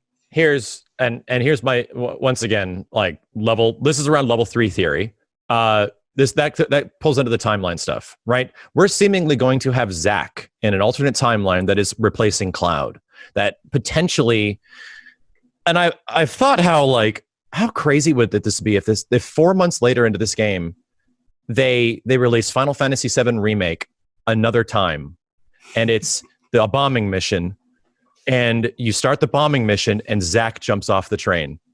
And you're like, what the hell? And you get to experience the characters and Zack doing slightly different but similar things in battle as Cloud does. I'd play it. And I mean, that sounds awesome, right? That sounds like really cool. But I'm not saying that's going to happen, but that's essentially what they're sort of setting up, that in an alternate reality, Zack is taking the place of Cloud. Why would they be setting up an alternate reality where Zack is alive? And I genuinely hope it's not so that Zack and Cloud can like talk to each other and the timelines can merge, and they get whispers of them in their journey with Cloud and his journey, and they're like aware of it. I think that would genuinely suck if they did that. It wouldn't have to be that though, because what you're saying, if they do make that game, it would just be it would be a vehicle for explaining with what they're trying to do with the story. Exactly. And there could be moments, throughout the story of the original game where you get an idea of what's going on, that Zack is alive somewhere, that are sort of sprinkled throughout. But theoretically, why would they do that? Where is this all going? Like, where eventually these timelines got to do There's this. There's got to be a point. Right? Yeah, there has to be a point for him being alive. And the more I started thinking about it, the more I started talking about it, that point is Aerith's death. The setup why Zack is alive is that you can twist the knife even further on Aerith's death, where it's not just Cloud that's losing her, it's also Zack. Where they both are going to lose her. If there's one thing that our characters are going to try to believe, that Sephiroth wants our characters to believe, since he's in so much control now, he wants our characters to think that you can save her. Right? They want to be aware that she is like savable in some way or something like that. And the best, to me, like without removing the heart of Final Fantasy VII, which is Aerith dying and dealing with loss, because the theme of the game is life and by accompaniment death, you make it way worse, right? You make it so much worse because you've instilled hope in the player and you've given Zack something to live for along with Cloud, and then you take it away. But how cool would that be if you not only get to experience that moment in another part of the remake as Cloud, but if you also get to experience that in a completely playable segment as Zack, like that, and that's how I don't emphasizes that point, right? And it emphasizes that point. That's where I don't know how they're going to handle that, right? I don't want to see like a split screen of Cloud and Zack going, Metal Gear Solid 4 style, right? I don't want that. Like, and the reason I'm confident that it'll be okay is because the story elements of Remake and the way they're handled and the character dialogue is so good. I can only imagine how fucking heart-wrenching that is going to be if they're able to pull it off on the same level the story beats of this game are. Because the story beats of this game that actually are like emotionally resonant are super emotionally resonant. Like, they do a very good job of making you give a shit about our characters so much and figuring out what Cloud is and why is he going through this stuff. And Aerith's this sweet girl, but she seems to be leading on more than she seems. And Tifa just wants to get to know more about Cloud, as an alluding to the fact that even Cloud's they're doing a very good job at preserving original FF7. So in my opinion, I can only see them preserving the original and amplifying it just as much as they did for part 1. And I think that's the whole reason why this timeline stuff is happening. They just want to amplify her death to the point of which you as the player, you're given a little bit of hope, right? You're thinking that maybe we can do something about it. Mm-hmm. So eventually the crossroad happens and she dies no matter what. It's a constant. There are things that happen, there's singularities that happen in time where you just can't avoid it. And despite everything of our character's efforts in the future, no matter what they do, she dies. All right, Max, it's time to subscribe to your stream. You earned it. You want to know? I also started thinking about the timeline stuff. This is almost like level 4. Cloud and Sephiroth team up for the final battle. I'm sorry, Cloud and Zack team up for the very final battle and meet, and they're finally together again. Like what both of them always wanted, to like be together and be friends, and they are to finally kill Sephiroth in the end game, like the super end game. And that's how you amplify the end with Sephiroth. That's how you amplify the end of Final Fantasy VII. Cloud and Zack finally meet up. And then once Sephiroth is gone, there's no reason for timelines anymore. And Zack is gone. Yeah. And it's just Cloud. And then you're just left with the original FF7. So this is like huge brain. After thinking about all this stuff for so long, that's like the huge brain shit that's kicking in. And I'm going to give you the last piece of level 4. Are you ready? No. I've had quite a few people tell me this, and I thought it was like, that's no fucking. And then it hit me. The final shot of Final Fantasy VII Original is Aerith as Holy comes in and sweeps across the land, and she uses the life stream to save everyone. And it's that do-do-do, and you see her face. Cloud gets a vision of that literal moment in this game. He hears the do-do-do, and he like feels the emotion at the end of Final Fantasy VII, and he doesn't know what the hell is going on. Level 4 Omega Insight 99 Bloodborne Brain is that shot of Aerith at the end of Final Fantasy VII Original continues directly over to the shot of Aerith in Final Fantasy VII Remake, where she is essentially being, like, through time, delivered from the end of FF7 to the beginning of Remake. And she wakes up and she's aware, and she looks around and she hears Sephiroth. She feels his presence because the planet needs her to go back. The planet needs her to return to the original events and start assisting the party to make sure she's like the Obi-Wan, sort of making sure everyone sort of does what they need to do. And the end of FF7 Original, just that same shot is directly connected to Aerith opening her eyes, and she's like aware, oh, okay, is Sephiroth around? Nope, I feel him. You hear his fucking music at the beginning of the game, signifying that this is different than the original FF7. The feather dropping when Cloud is in the reactor. Sephiroth is already there. He's already, like, his presence can be felt. Aerith is aware of his presence. You hear the music at the beginning. So that's Omega level 4 brain, right? That's the furthest I can possibly go. I'm not even on board with all of that yet, but the only thing that really supports it is that Sephiroth's theme is at the beginning. Cloud sees Sephiroth's black wing at the beginning, and Sephiroth never gets a black wing feather thing until the end of Advent Children. He doesn't have it in Crisis Core. He doesn't have it at the end of FF7. He has it in, like, Dissidia and stuff like that because they change his design, but he gets the black wing because he's like an upgraded version of Sephiroth, right? He's evolving. But Cloud, the black wing of Sephiroth is there throughout all of everything. You remember the key art? Yeah, FF7 Remake? It's in the first thing. It's the very first thing they show you. Kitase literally said, we have a special piece of key art, and there's a unique design to Sephiroth. I hope everyone will appreciate it, or, like, I hope everyone, is able to pull some information out of this. These guys were setting us up for 3 years. Those bastards. It was in front of our noses the whole time that this is Sephiroth from the future, that he's coming back. I'm like, they got us. This was the plan the whole time. So, welcome to level 4. Yeah, I don't know. Feels good. I don't know whether to be overjoyed that you're illuminating so much, or just upset that the other parts are ruined now. Which parts? I mean, I'm making a joke and saying that you're spoiled. Like, I'm just going to be playing it, and I'm going to be like, fucking Max, he already told me this. Like, I know what's happening. If I just, like, the way things are going, it just makes sense. Like, it feels like they're setting us up. It feels like almost this timeline stuff is a red herring to make you feel like, oh, maybe we're going to be able to do something about it. I could be wrong, right? Like, Cloud and Zack could walk away at the end of that scene in the rain, and Zack could get shot in the back. Yeah.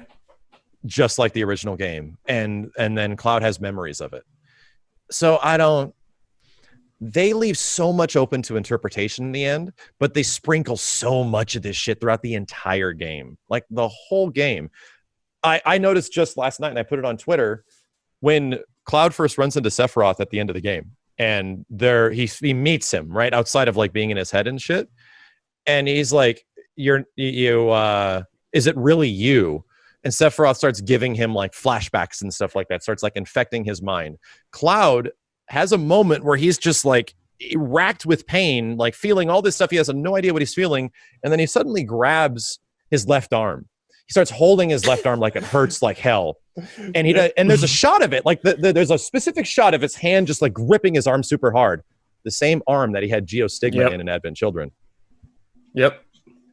They are level 4. Yeah. This is honestly, it's what I love about Final Fantasy Remake as a game, is that it's given us stuff to hypothesize about. Yeah. That, if it was just straight up, we'd just be like, yeah, what kind of weapons are left? Like, yeah, we're gonna get up there and we're gonna they're gonna kill her and we're gonna go snowboarding. Yeah.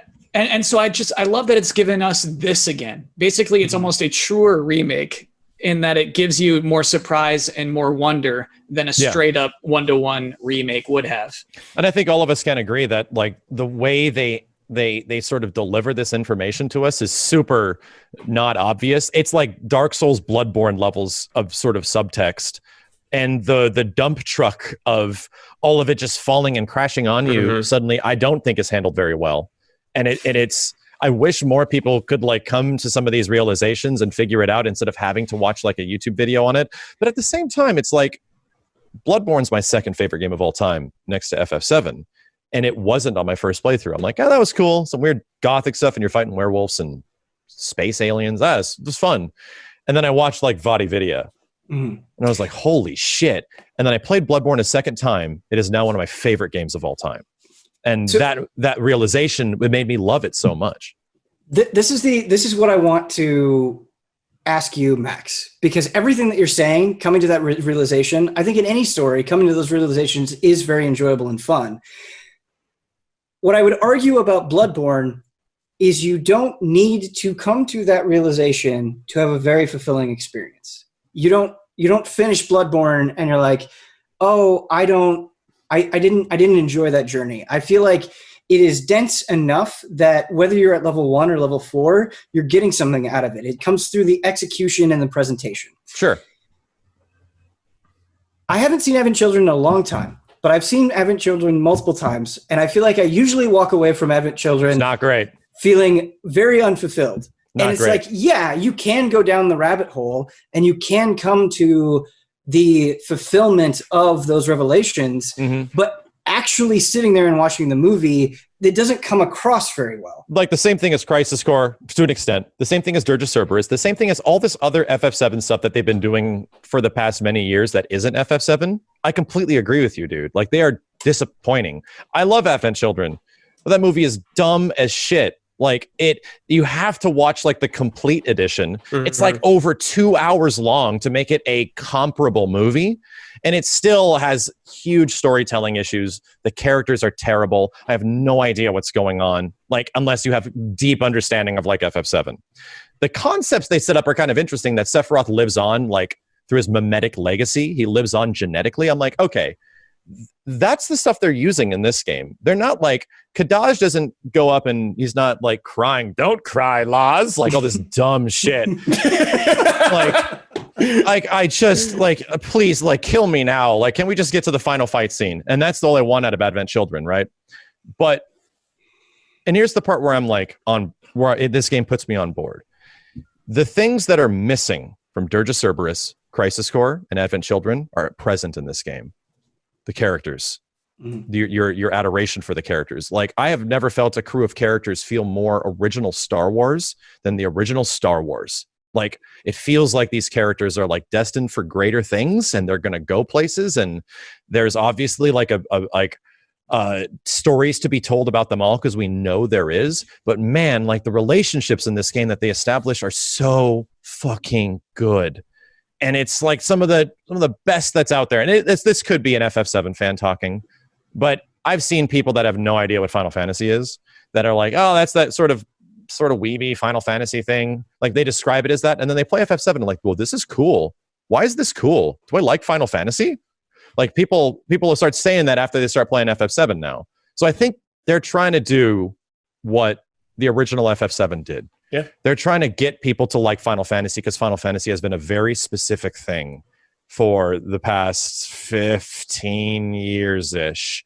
It could be sort of hard to jump into. The last time Final Fantasy was genuinely different, like there was a big jumping point, was, in my opinion, FF7.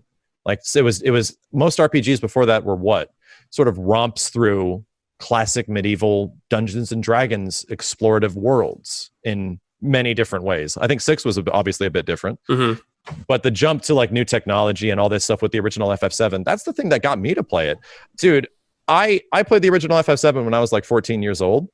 And I thought RPGs were for nerds. Like, oh God, these nerdy kids playing all these like Dungeons and Dragons games. Oh God, I'm going to play Killer Instinct and Street Fighter. This is stupid. And then I just sat next to a friend one day that was like, dude, I'm playing this Final Fantasy VII game. It's like a really good friend. I'm like, dude, that's that stupid Final Fantasy stuff. We're like, right, what are you doing? Like RPGs, what's wrong with you? And it's my favorite game of all time. Like that game changed me. I feel like they're trying to do the same thing. Like that's the gimmick behind like this entire why they're making the characters so belovable, why they're building you up to have hope that characters will be savable, because they want the same resonating feelings of old FF7 to happen to new people and potentially the same people that played the old game. Right. But with what you're talking about, I feel like to really get the subversion that you are hoping for, you do kind of need to go through these levels, and you do need to have an appreciation for the compilation and all of this stuff. Yeah, like, dude, it feels like this game is a sequel, right? It's not. Right. It does feel like a sequel. It is, and it is. It is. So I mean, and I agree with you. I think like the super open-endedness of it leaves people sort of confused. It emulates the feelings that we kind of had with the original, with not knowing who Zack is, with, you know, we're going to venture out into the open world and we're going to be blown away potentially by, wow, the world is so much bigger and expansive than the original FF7. It feels like they want to capture these emotions. And the only reason I think that is that my 40 to 50 hour experience with this game was nothing but that. It was nothing but just like, wow, they made me feel like I lived in Midgar. They made me feel like Midgar was a real fucking place with real characters. And that was like, I had to like take myself away from the weird ass ending and reflect on the 95% of the game where everything was the most beautiful remake I could have possibly have imagined. And then the dump truck rolls in and it's like, drop all this shit on you. So I think it could have been done better. I appreciate that it has subtext and replayability for story, but it's so unique and bold and like weird. And my fears are quelled with the fact that 95% of this game was incredible. Yeah. Like 95% is exactly what I wanted. And the way I rate it is like, was it fair? Right. Because I don't really see it as a dump truck. I feel like, hey, at least if they planted the seeds, I'm cool with it. Like, there's moments where they say, like, what are those ghost things? They seem to attack Jesse for some reason. Like, they said that out loud, right? Yeah. So I feel like if you give enough of those hints, it's on the table. It's fair enough for. And there is hints. Like we just talked about, like every single time the ghosts do something, it is not just some random, you know, the fans getting in the way and preserving the original timeline. I think that meta is super true. Right. I think it's definitely a metaphor for the developers to surprise you in different ways than the original. But they already did that with this game, right? They made Hell House a giant, incredible boss fight. Why did we not spend a half hour on Hell House? Yeah, like right?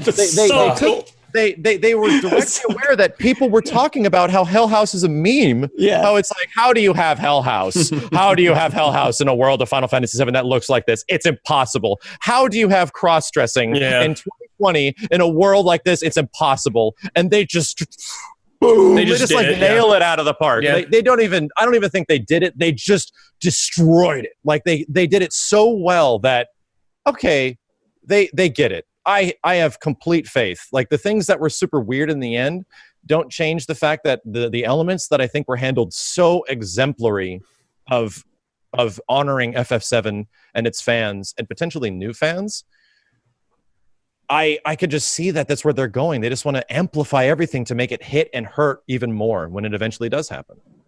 It's funny that we started this conversation talking about how this feels like Squaresoft. And like the reason why Squaresoft had the impeccable reputation that they did is, you know, again, I'm generalizing here, but for the most part, when Squaresoft made something, it was so purposeful. They had something to say. They had a way in which they wanted you to experience a story that no one else was doing, right? You talked about the subversion with Final Fantasy VII and going against what other RPGs were doing at the time. Yeah. That is what this feels like, and I think that's why it's so exciting. Like, I feel like there are so many things that are good now with games, but they're not exciting. And I think because this feels purposeful. Yeah, and I had somebody, and I was watching some other streamers that I love, and they're just like, this just feels like garbage, right? Their impression is like this is high quality garbage is what it is. And then brutal. I essentially, brutal. I realized their perspective is that they played the original FF7 with the perspective of the 90s.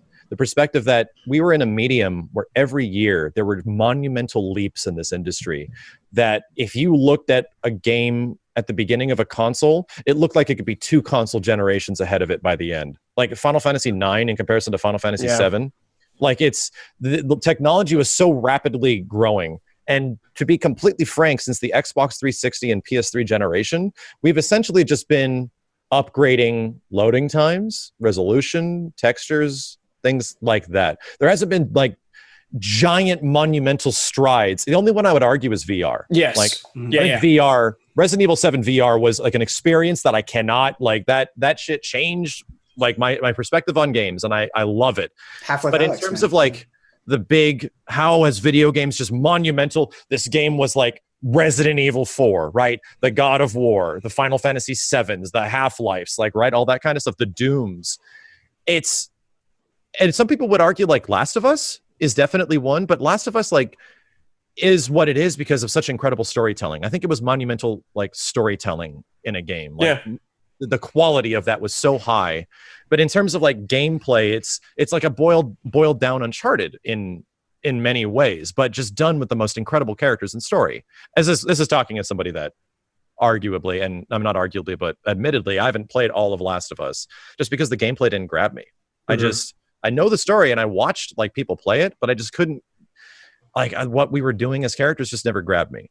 But I will say that game deserves all the merit in the world because it was monumental to the industry as it grabbed people, right? It made people truly give a shit about its characters, and that's tremendous.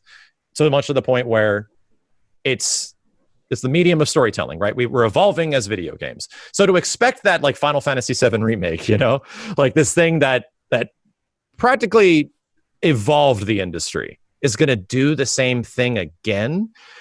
That's like the expectations thing where you're just, I think that's a little too high of an expectation. Right? Like it's you're not going to feel the same way. Yeah, the original game was like insane when it came out. Yeah. Like not even just like even on a marketing budget, that game, like how it was treated and looked at, it was like nothing like that at the time. Yeah, you saw video game stuff on Pepsi cans and shit. It was like, this is crazy. Like, how has video games infected real life now? Like, that never really had happened before that, outside of like Mario yeah, maybe some Nintendo stuff, yeah. But I mean, that is an impossible goal, right? Yeah, like you can't be a studio and be like, okay, we're going to do that, because it's not like a tangible thing. Yeah. But I think you can say, we have something that we want to say about this story. We have a way that we want to make you feel. Yeah. I think those are a lot more achievable. And based on this conversation, if that is what they're going for, even if it doesn't work out exactly as we all individually hope, I think that ambition is commendable. And you could feel that ambition in part one. Like, absolutely. Like the number one thing I was like, man, how bad are you going to feel when the plate falls? How tremendously dreary is that going to be? And the music, the way all the dialogue is with the characters around you, the way you feel as a player is just, it's soul crushing. After the plate falls, it's like, my God, man, what are they going to do when she dies? Like, holy shit. Like, it's so what are they going for? When I think about things that are, unique to video games as a medium, what I really like about that is there was such a long time where I play very late at night, right? And I'm like, okay, I'll just I'll stop playing when I get back to Sector 7 and get back to my hotel room. And that realization took so long where it's like, I'm never getting back to that hotel room. you know, and just from a video game perspective of having this area that you were cool in, you were doing your side quests in, and just having it destroyed actually has, I think, a greater impact in some way from this comfort that you had already pre-established. Yeah, there. That's actually a great point that I didn't even realize. If you didn't do all the side quests in Sector 7, well, screw you. Yeah. It's gone. Yeah. Like, you can't go back and do that stuff now. You have to play the game again. Yeah. Like, that's actually kind of cool. It's like, there are cool, there are some things that are kind of interesting that sort of happen in some of the side quests at the original, outside of finding cats and things like that. I genuinely feel the side quests in Sector 7 are the weakest of all the side quests, and then they get kind of interesting, and obviously Wall Market, which is like the best chapter in the game. Yeah, it's definitely an up and down with the side quests. It's up and down. Like, there's degrees of quality, so much to the point like it feels so much like Yakuza. It's insane. Like, I'm doing stupid mundane shit, and then I'm doing really interesting character growth stuff, and then stupid mundane shit like all over again. Never feels grindy though. At least there's that. Yeah, I don't think it feels grindy. I feel at least there's they try to have the characters communicate enough and, you know, do something at least, right? Dude, the behemoth fight was sick, man. Oh God, I love it. You play the VR one, where he's like a mid-fight. I watched you play the VR. No, Jesus Christ! Oh, yeah, actually, is this Hojo's VR set? Yeah. Hojo's VR at the end of the game has hard mode. There's some VR cool monsters in there, dude. And there's monsters that aren't in the game at all. I'm like, oh, so I saw some trophies for those. Yeah, yeah, they're gonna use these in part 2. Like, you're gonna run to some of these enemies. Marlboro, dude, out in the world is gonna be sick. Well, because go ahead. I was actually disappointed because you fight a behemoth in an early side quest. Yeah. And the way that they set it up is so sick, because you go through that area and it's like you hear roaring, and I was like, enemies don't get contextualized this well in game, and obviously, like, it's a behemoth, one of the most famous Final Fantasy monsters. This is so fucking sick, and I was jumping up and down with excitement. I was like grabbing my wife and being like, we're gonna fight a behemoth, and then I go and I fight the behemoth, and I'm like, this is the easiest shit ever. I'm so disappointed. But it's nice that there is a difficult behemoth that you can access later on. But I was disappointed in the initial battle. In the underground lab? In the underground lab. That was disappointing? Yeah, it was disappointing in that I felt, just for me, in my own mental buildup. Got it. The difficulty and the mechanics were not...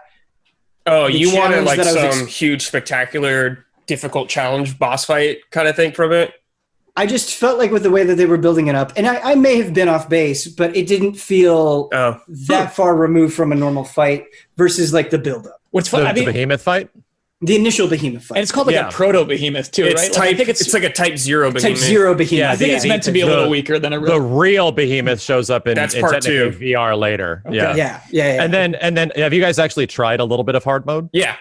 Not yet. I'm kind of, the way that I'm like mentally categorizing this game is I'm trying to do everything in normal, and then it's like, okay, once I've checked all that stuff off, then I'll go and do hard mode. That's how I'm going to sell you on it right now. You go fight the guard scorpion. I'm going to not spoil much because I want you to experience it. You go fight the guard scorpion, and it seems like a relatively normal guard scorpion fight. He's like, oh, he's just doing more damage, and I'm doing less damage. Okay, let's go whoop his ass. I'll just have to be a little cautious. And then Barrett's like, get behind the rubble. Or Barrett Cloud's like, get behind the rubble. So you do it. And then one character's protected. And you start fighting. And he lasers the shit out of the other character. Mm-hmm. And then he eventually does, like, right as it's done, he lasers the hell out of both of you. So he has completely new moves.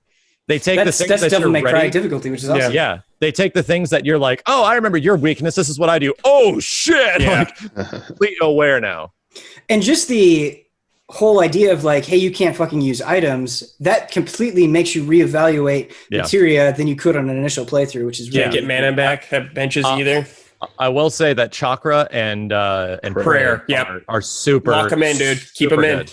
Max, you were talking about the manuscripts, and I think there's a really awesome synergy between gameplay design and wanting to go back and get more of the story, because you're like, this is better in subsequent playthroughs. It's not just subsequent playthroughs, like chapter selection is enriched. And I actually think it's genius that you get, I think it's like double experience and triple AP or something. Yeah. Once you finish the game. Yeah. I think that is like a practical incentive for you going back and replaying, and it keeps it fun because you're getting more rewards, but you're also getting new story bits. Yeah, the game wants you to be level 50. Right. Like it wants you to be at max level. But like you're getting you're getting satisfied in multiple ways, where you're the progression, like you feel like the shackles of progression are lifted off, your characters are growing, you have to think about combat in different ways, but you're also getting a new perspective on the story. Like these things are lining up and merging. There's a really reason why there's New Game Plus. Like, right? They like, all right, we showed you a lot of crazy shit. If you go back and you start playing again and start actually paying attention to Sephiroth's motivations, start fighting in different ways that are different. Like you have new perspective on how battles are. So we're going to flip that on its head. It's like the best situation of subverting expectations without going the Star Wars route, you know? I'm not saying anything about Star Wars, but all I'm saying is that this game does a lot to subvert your expectations, but they do it in a way that seems completely smart, like really thought out. Like they genuinely have been thinking about this shit for like 10 years. If we were to eventually do this, how would we do it? What's the best way? Do we make it exactly like the old one? Do we make it a sequel? Do we make it just like Cloud picks up the sword and you essentially do Advent Children and do more stuff after that? Like, do we do that, or do we have our players experience Final Fantasy VII, and we're going to try to give them the same experience they had before, but we want you to feel the wonder. Mm-hmm. We want you to feel the same feelings. Like, we don't want your memories to essentially be the guide. Like, your perspective on FF7 has a lot to say in this game. And I personally love that who's the enemy of your perspective as a player in Final Fantasy VII Remake? Who's the one character that's here to not just get into the character's timeline of the original game, to not just mess with our main character? Sephiroth is fucking with the player. Like, and I kind of love that meta. Like, I kind of love that Sephiroth is so deep in this. He's been built up as this bad guy. Like, everyone practically knows who Sephiroth is in many ways. And if you start really looking into it, like, he's messing with you. He's messing with your memories. And I'm like, I'm on board. How is he going to do it more? I don't know. Like, just take me and Sephiroth. Like, let's go. Like, whatever road we're going to go down here, if it's going to be weird and different, if it's handled in the same way as this game, super down. Mm-hmm. You talked about feeling that sense of wonder, and I love that it is not just from a like fleshed out characters and kind of sequel storyline that we're talking about. Gameplay, dude. Gameplay, right. That's the thing is, I think what is something that is still, even if you've never played it before, remarkable about Final Fantasy VII today is how much there is to do. There are so many optional things. There are crazy mini games that you're doing. I feel like 7 Remake also tries to instill that same sense of wonder with its interactivity, with how the quests play out, with the optional things that you can get involved in. It tries to grab that same feeling, Ben, purely even like lifting levers at the same time. Gameplay standpoint. Yeah, and I agree. Yes. So fun. And how many dialogue options there are for? Oh my god! Yeah. So and to not sound like a complete like FF7 Remake fanboy, because I critically gave this game the same score you guys got. I give it a 9. Mm-hmm. But I have to tell my audience that I have like my critical review and then I have my personal review. I was definitely thinking about that when I was doing the review for this game. Yeah, it's tough if you have to give it one review. And as like someone that doesn't like have to like be in the same situation you guys are, I can just tell people like, you know what, critically, I think you should definitely go get this. It's a 9 out of 10. For me personally, this is one of my favorite fucking games I've ever played. Like, I love it so much. But I can absolutely have criticisms. There are very long sequences in this game where you're just walking and looking at things and things aren't interactive. And I'm like, I should be fighting enemies in this really cool area. I'm just not doing anything here except just moving through how beautiful it looks. And normally in any other game, I'm like, oh my God, we're just repeating the events of Final Fantasy 13, right? We're just going through that again. I honestly feel this is what Final Fantasy 13 should have been. It's Final Fantasy 13 where the sequences that are extremely linear and you're just going down and essentially just running from one part to the other, just looking at stuff for the most part, are okay in this game. True. Because they're amplified from incredible music, fantastic looking levels, and character development that happens throughout all of it. right? Characters are just talking to each other and you're learning things about each other during all these sequences. Yeah, it's like the robot arm part. You're like, okay, I've done this robot arm a lot. The stupid robot arm part. Aerith and Cloud talking together is so entertaining. And then she's like, high five the shit out of me. And you're like, oh, I don't have to deal with that stupid robot arm stuff. And then you get one of the greatest moments in the game, which is, I'm like, I love this game. Like those, they take something that is like, obviously, we're in like PlayStation 2 level design here, guys. Like, give me a break. Like, what is going on with some of the level design in this game? And luckily, you're essentially handheld through all of that by incredible music, fantastic characters, and a battle system that gives me like genuine, like, I can't believe I'm playing this, like, type of feels. The battle system's so good because it incorporates so many elements from the original, but I think the battle system is really great in this, but it also leaves so much room for them to do additional stuff, which I'm so excited about. Oh my God. Are you okay? I want to hear what you guys would think about like where the battle system can go. Like aerial combat needs to definitely be improved. Oh yeah, aerial combat's the worst. They almost like hint at aerial combat in part 1, but they could definitely expand the shit out of it. It's just one thing in RPGs that, I mean, I love RPGs. One thing I don't like is when you have your party and it feels like the rest of the party is just kind of like fucked off. They're not even around, dude. Like you're in these conversations, they're not even there. I want the characters somehow to feel more involved in the fight with you. Like, I know it's asking way too much to have like your entire party out in the field, but some way to incorporate them I don't know, maybe from a technical standpoint. If it's as flashy, not at the same time, but what if you did like assists? Yeah, that's what I'm saying. Like something like that, incorporate them in combat. Maybe like you should be able to switch out between them, like Final Fantasy X style. Honestly, like, Damiani, that's exactly what I'm thinking. Like ideally, the PHS is FF10. I would want like team up. Like I love team up attacks and Chrono Trigger. Like if you could fucking do team up attacks or some shit, like skill, you could just like bring them in for a second. Yeah, just something like that. This game does give you reasons to get one ATB after the other. In fact, there is materia in this game that is already hinting at sort of where they're going with the it's some ATB materia that gives you a big ATB boost if you use move after move after move. Yeah, but it has to be 3 different moves, right? Yeah, skill master. I think that's what it is. 3 unique moves in a row. It has to be 3 like moves in succession. You have to do them really quickly. So I'm like, man, just imagine in the next game if there's like dual techs or skill chains, a la like Final Fantasy XI, where you get like added effect bonuses. Like if you do Star Shower with Tifa, and then you go into Cloud's Blade Beam, it's going to create this giant like fireball effect. But if you do it in a different combination, it's going to create an ice effect or some unique thing. And then if you amplify it, it gets bigger and bigger and bigger, and that increases the stagger gauge, right?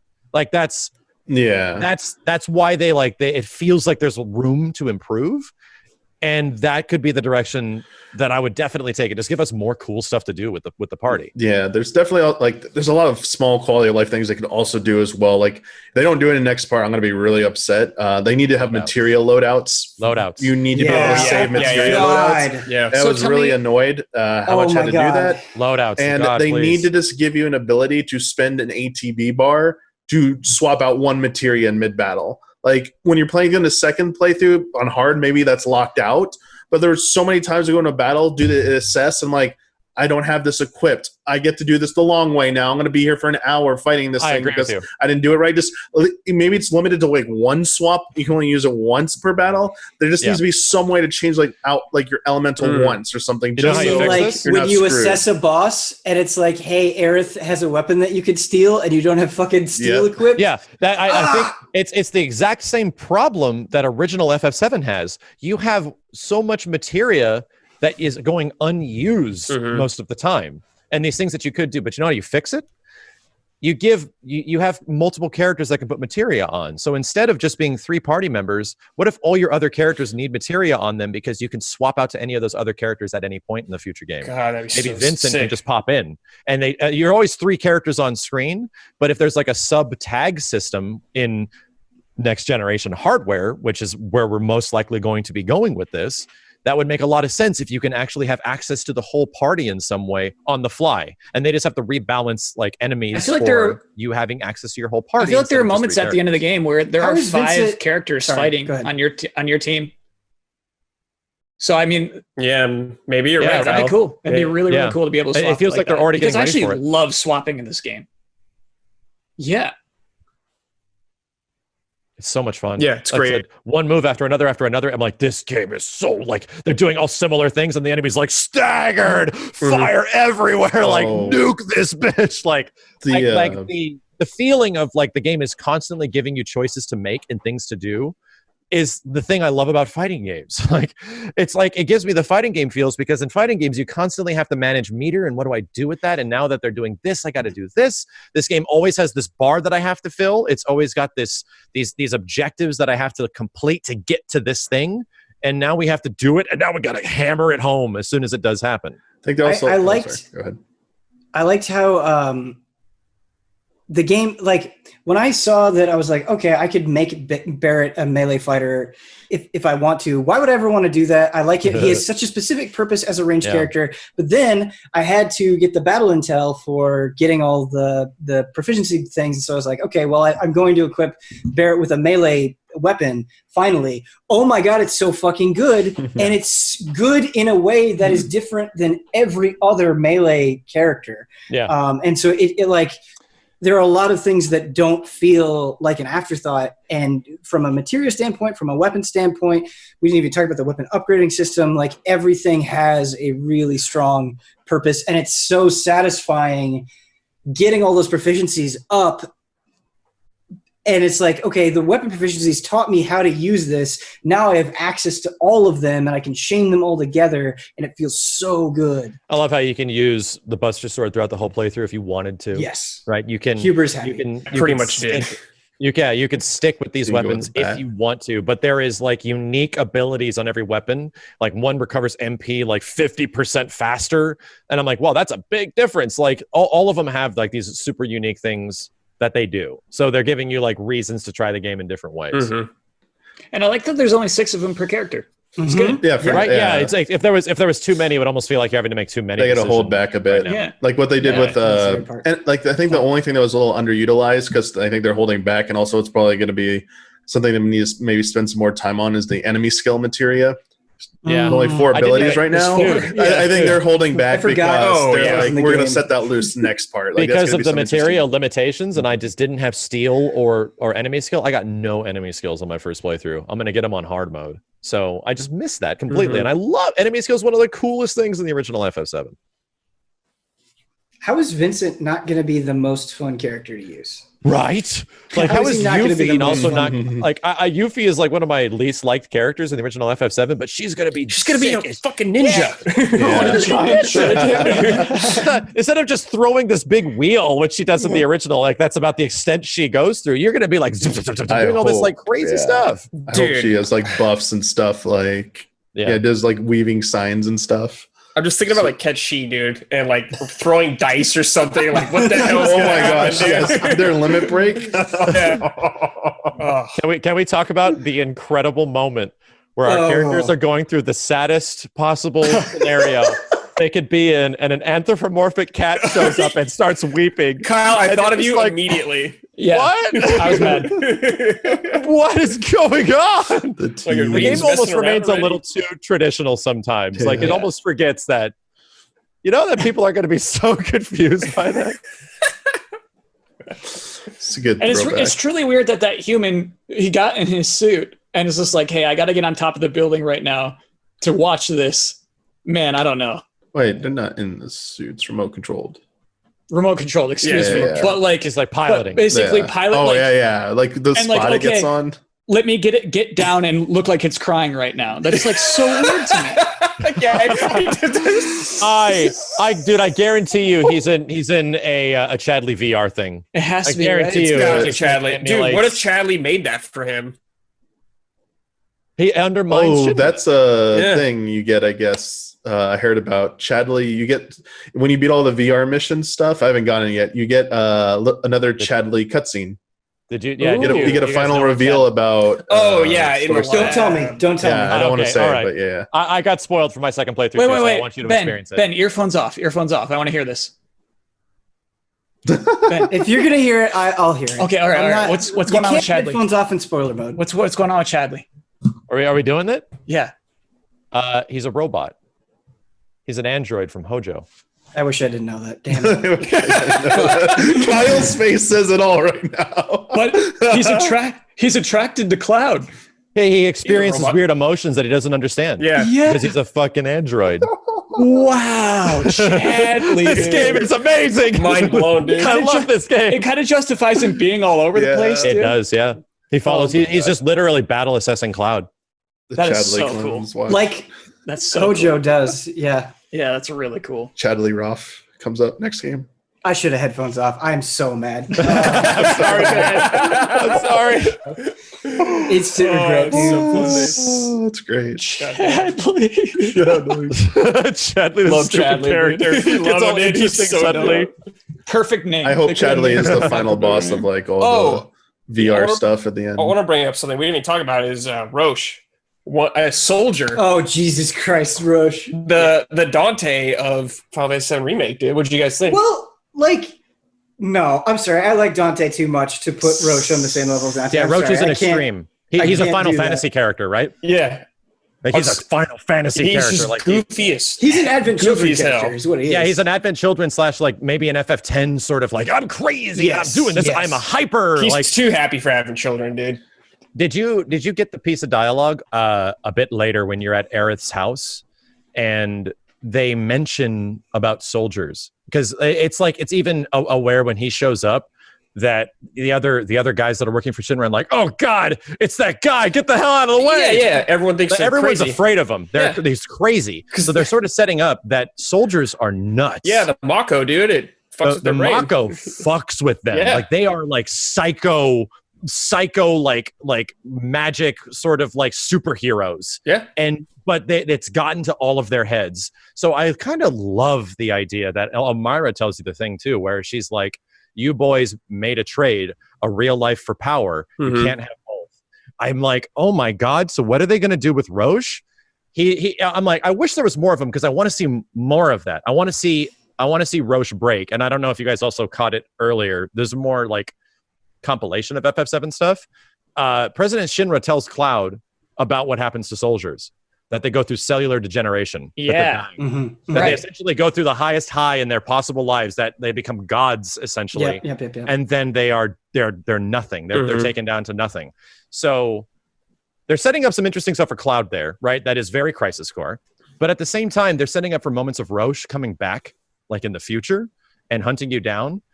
And he starts degenerating. Yep. And he starts realizing that he lost his life. And he goes back to the way he was. And he's like a husk of a person that is like, don't make the same mistake I did. Like they're gonna take that same character development that we had for everybody else with this crazy hyper Final Fantasy character, and they're gonna ground the shit out of him, like Mhm. eventually. Yeah. And I'm like, whoa, Roche is kind of annoying and crazy, and all the characters are like, who's this guy? Like even everyone in the game is Yeah, aware everyone he's hates him in annoying the and game. crazy. Everyone hates him. That's all you need. Yeah, and you that's just what- need that's somebody to what you react to it. Yeah. Yep. So like if they eventually ground the shit out of him like in future games and he becomes a recurring boss, but then by the time, like imagine the last time you fight him, It's gonna he be wants to sad, fight, dude. but he doesn't know why. You'd have to kill this poor guy. He just wants to be ended. Like that's how you handle It's this gonna shit. start Like, deteriorating, man. His hair's gonna Yeah. turn gray. Yep. Crisis Core He's gonna go style. through the weird like Yeah. skins peeling. Like there's nothing left of him. I don't know if they're gonna do that failed to Genesis Cloud, Clone Watch. Yeah. Right. I don't know if they're gonna carry that stuff, if they're gonna carry that theme to Cloud in the end, that Cloud thinks he's going to eventually die too, and he has to make decisions before he dies. But that would make a lot of sense too, Mhm. because that's what he goes through in Advent Children. Mhm. Like he has this quarrel that I'm dying, my adopted son is dying. And like, what do I do like with this time? And maybe they can actually make it better than Advent Children this time because it was a mope fest in that game. Maybe that's the sort of way that they're introducing that we can fix that story, right? We can fix the issues we had. So, I don't like Roach. Let me correct myself. I didn't like Roach. I thought he was very forgettable, and I wouldn't be surprised if we didn't even talk about Roach during the spoiler mode. The spoiler mode has made me super fucking pumped for what they do with Roach next. Dude, he's gonna be punished Thank you. Roach later on, man. Yeah. Punish He's gonna Roach, be- yeah. He's gonna be a Yeah. sad state later on. Why are they telling you all that crazy? Why is everyone acting the way they do around Soldier? Why is all that stuff? Mhm. You know, they're setting you up. Like the stuff that they set up at the beginning of the game happens. Like they set you up for later already. So it's pretty clear where all these stories are eventually going to go. Unless they just say fuck it and Zack's alive, you don't get to play as Cloud. right? Like if they do something crazy like that, genuinely disappointed if like these things go in no direction. Yeah. But considering where they've gone so far, 95% of the game is great in terms of its storytelling. Definitely agree with that. What was I going to say? Because you're a weird thing. Because you were talking about like so much of your theory, the level stuff, talking about like Advent Children stuff. The only thing I wanted to add was throughout any of your playthroughs, or any of you looking for Denzel? Or trying to see if Denzel made a cameo or something. The kid from I didn't Advent think Children. about it. I was looking to see if Yuffie was like hidden in some places. I thought think she is. someone, one of the Kyrie or whatever, she kind of reminded me of Yuffie. I could have seen Yuffie doing that role. I could have seen like Kyrie is like a disguised Yuffie or something like that. Like maybe, but apparently she's not. No, she's not. I mean, they talked about Wu-Tai like way more in this game. Yeah, so I like that a lot. Are you guys ready for some level 4? This is level 4, but I got another one, and I was also sent this by. I feel like I'm in a cult. All right. This game's crazy, dude. This game's crazy. So you remember when the game introduces that Avalanche is a cell, that they are essentially a piece that is sort of like extracted because they are deemed too hazardous, right? They're deemed too extreme, unstable, too extreme. That's how they call it. But then you actually get a scene in this game of Avalanche as a cell of like, oh, these guys are professionals. Like, whoa, they actually understand what's going on, and they're actually coordinated, and they're not this ragtag group. Like, wow, that's actually really interesting. These guys have clout and money, and there's like an organization.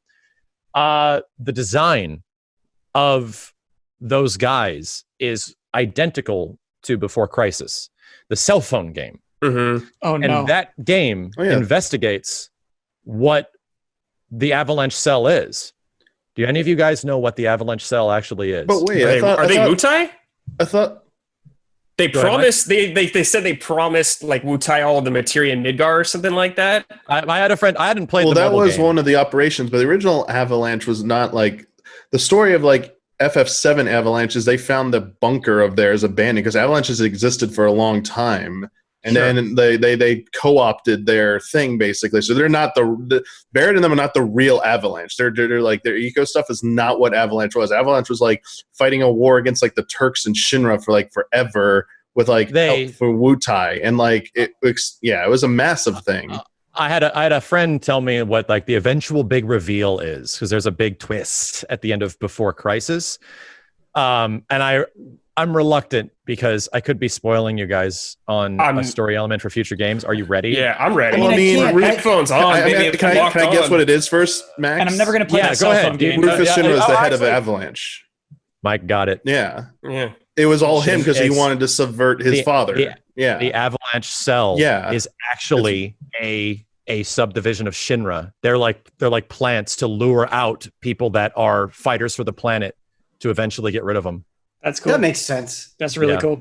So eventually in this story for Final Fantasy VII Remake, completely different than the original, we're going to take our characters that feel like they're a part of a bigger plan. Like our Oh no. No. Rufus got him.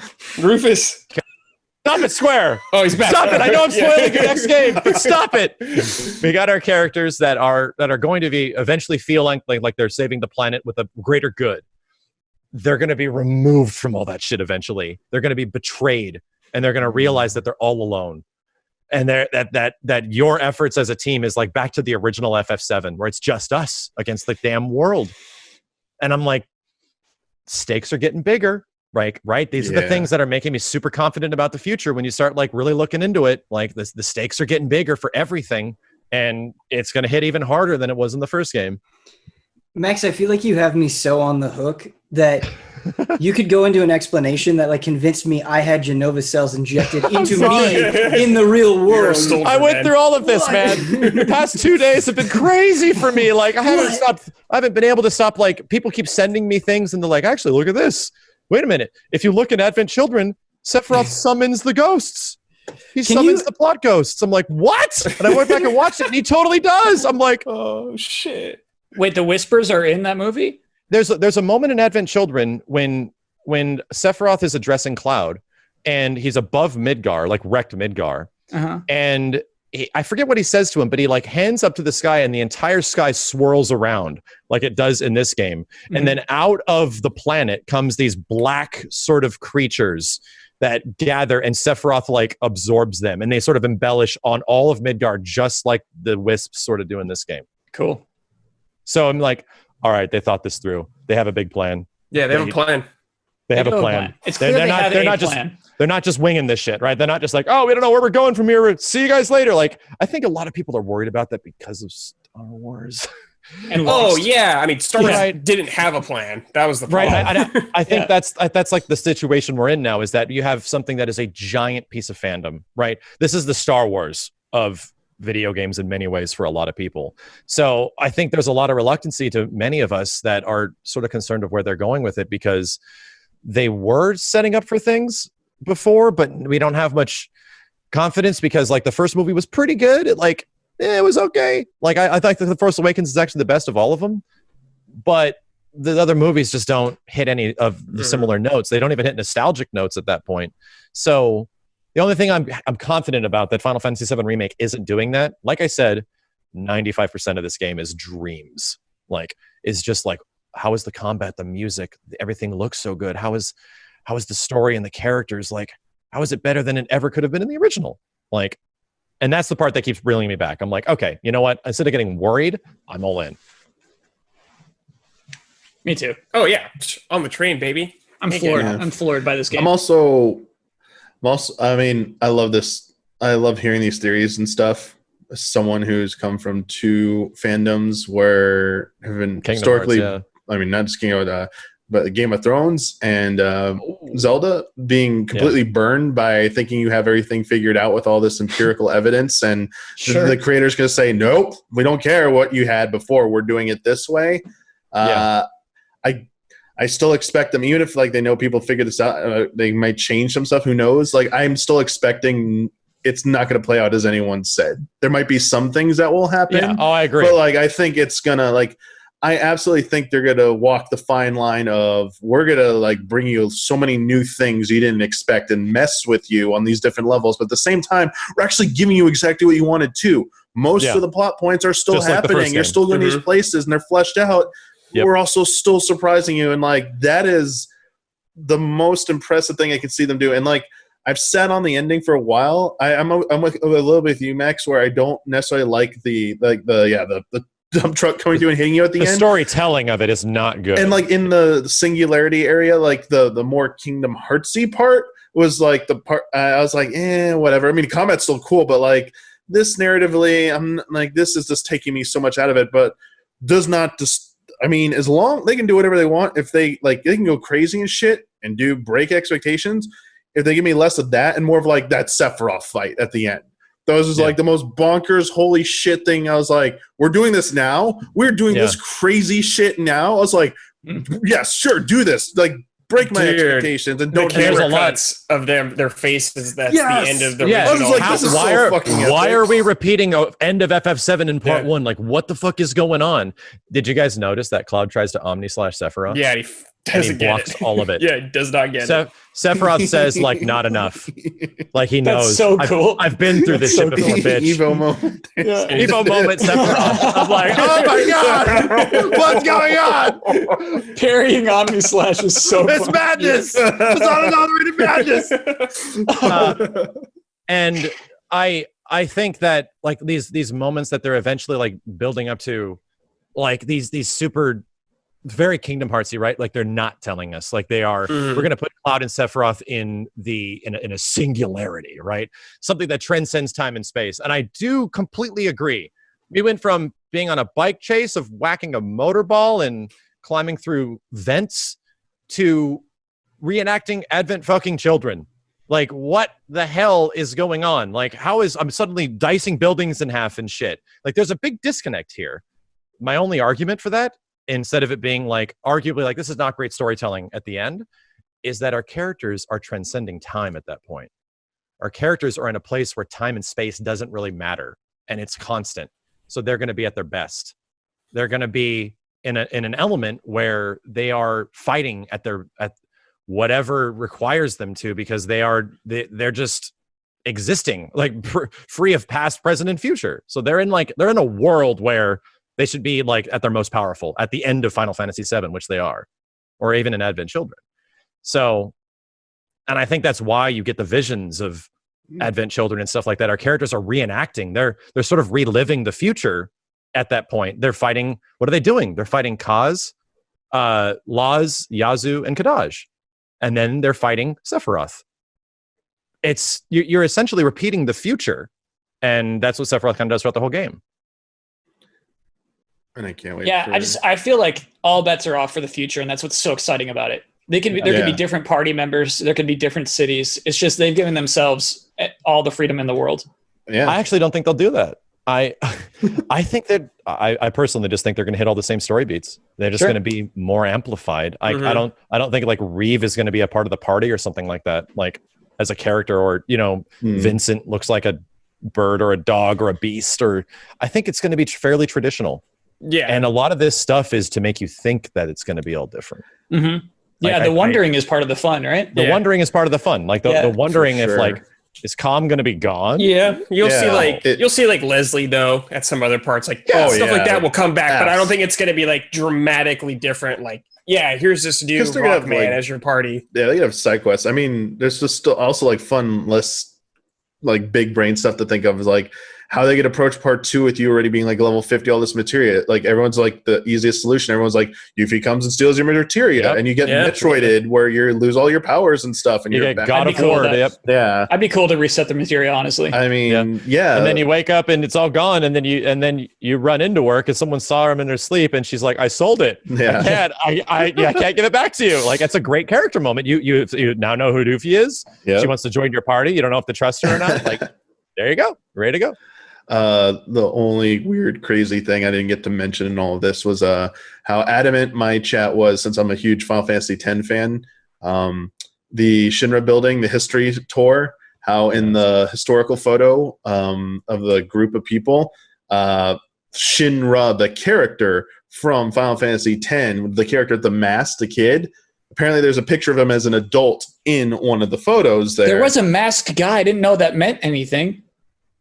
Chat is like, my chat was adamant that is a Final Fantasy X world connection, because they're supposed to be reference in the same timeline. It's a nod. And they were like, hey, wait till you see them do some crazy shit where they did Zack in the past. Now they're going to go back to Final Fantasy. I was like, no.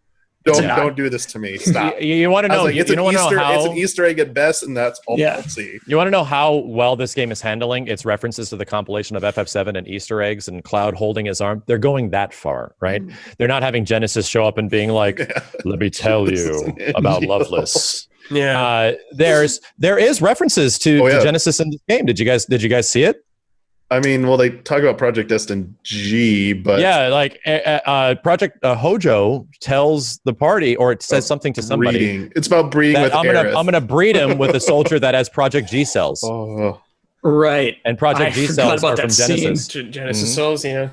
I love that everyone is so uncomfortable about that too. It's like, dude, what are you breeding? Dude, no. And we talk about how big of a piece of shit Hojo is in this. Yeah. Oh my God. The moment where he's like holding on, like her cellular, like he's talking about his mother on her mother on a cellular level, and how he dissected every piece and how beautiful it was. And I'm like, oh my God, dude, they are. Well, that's Hojo, all right. Yeah. Like, yep, that's that character. It totally is. No holding back. No holding back. Yeah. Man.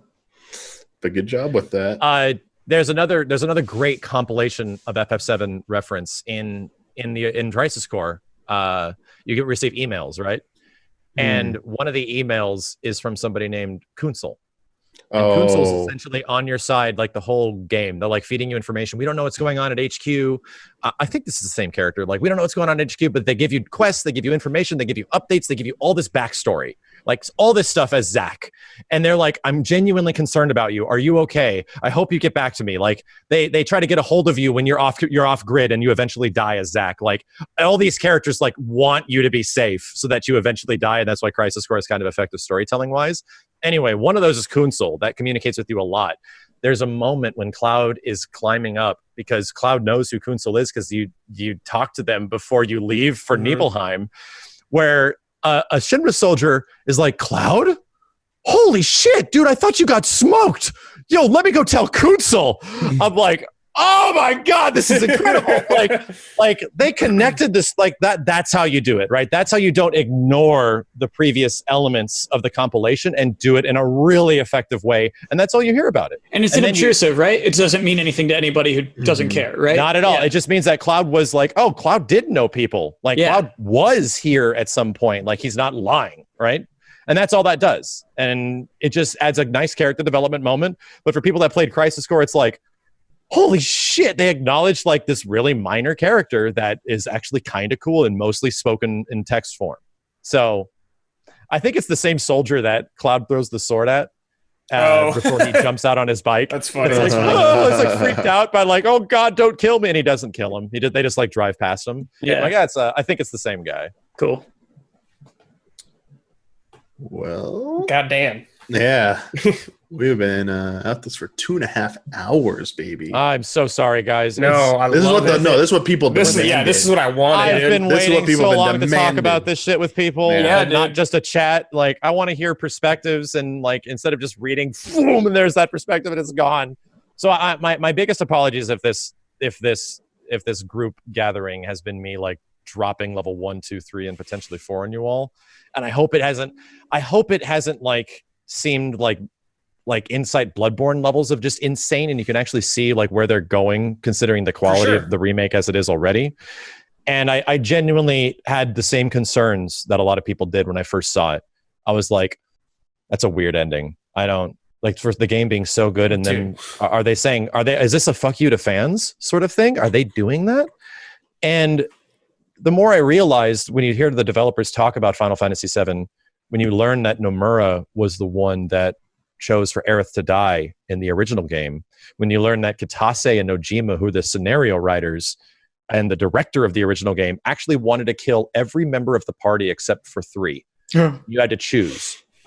Everyone in the original script of FF7, everyone was going to die at the return to Midgar. When you parachute in, they were going to die. They were going to get blown up. And you would have to choose 2 other party members to live with you to go fight Sephiroth. Sid's got to go. Mission before the suicide mission. Sid and Kate Sith. This is super easy. Like that was the choice they were going to do. And Nomura had to remind them, like, do you remember when in an interview you had to remind them, remember when you guys were going to kill everyone? And instead of not only Aerith, and Kitase is like, what are you talking about? He's like, no, you guys were going to kill every party member except 3 and for the end of the game. And Kitasa's like, oh yeah, we were going to do that. No, that was Nojima's idea. And I'm like, did Nomura save FF7? Yeah. Is that level 6? Like, what's going on? Like, yeah, I don't know. It's sort of, I get more of an instilled confidence that Kingdom Hearts is the way it is. And a lot of people are concerned because that's like what people know from Nomura and like Advent Children and stuff. But the more I've played this game, you don't direct character development and the story that is this game 95% of the way without a deep reverence for its characters and its world. And to think that that's going to be tossed away, I don't think that's going to happen. Yeah. I mean, I don't know how this is going to come across from an audience perspective, and I don't want to speak for anybody else, but this has given me a whole new appreciation for the game that I didn't have. And that's really all I could ask for any conversation about Second anything. playthrough. Yeah, this is awesome. I love this. Like, this was so fulfilling as a fan, feeling like my mind was opening up and all this stuff was coming in, and it's just like it's making the whole game completely exciting all over again. The insight. Couldn't ask for more. Yeah, insight. It is. It's just fucking insight. Literally insight. Yeah. This, man, this just leaves me with the thing I was like dreading the most before this came out. The thing I was always going to be scared about was we're going to finish this game and now we have to wait for the next part. But all this is just making that wait even like harder now. It's just like I'm happy for the wait now, actually. I mean, I kind of am too. Yeah, I like this theory, and people are going to keep finding stuff, and there's going to be even more YouTube videos talking about like what's actually potentially going to happen. And it feels like we're at the beginning of when like Infinity War came out, and everyone's like wondering what's going to happen to like Endgame and stuff, and we're like that little in between section right now where there's like all this extreme excitement, and that movie was so good, and what's going to happen next? Like it kind of feels like that again. Actually, saying every single character from all the Final Fantasy games is going to show up at the end to kill Sephiroth. Every single one.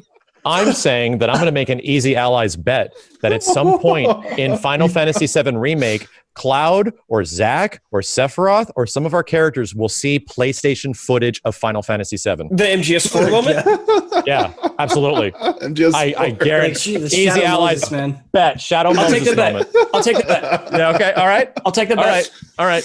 I don't know what's being bet. The dreams. but It's going to be a dream sequence. Everything's on the line. It's good, right? Like, this is not a game where that seems like that's outside of the realm of possibility. No, nothing's outside the realm of possibility. It's not. Yeah, it's Wait, like, what if they just make a new area in like pre-rendered background FF7 PS1 it's Cloud style? having a dream. Like it's Cloud like going to Gongaga or something and talking to Zack's parents or some shit like that. Like this game actually sets up that can happen. Dude, Like, they Max, could do sorry, go ahead. If I lose a bet, I'll download Killer Instinct and spend a week trying to get good with one character. And what would I have to bet on my end? Are you still going to be streaming a lot, Kyle? I'll be Like, streaming in from general? time to time. From time to time? Okay. Yeah. I'll bet like 100 gift subs in your channel. Okay, great. Great. Let's go with that. And wait a minute. I'm predicting that it's going to happen. You're predicting that it's not going to happen. That will not happen. Okay. All right. And this is going to be a long way away. But This is a 10-year bet. Yeah, this is a 10-year bet. This is some serious like 7 E3s from now. Like, Yes. But this is some like live stream time shit happening at the moment. Yes. what if it's just I'm like down. an arcade game at Gold Saucer where you just play the original That arcade would count. Hey, That That would counts. count. Kyle, Yeah. do you Okay. see those That would floating ghosts around you right now? They're trying to cover your mouth. Holy shit, dude.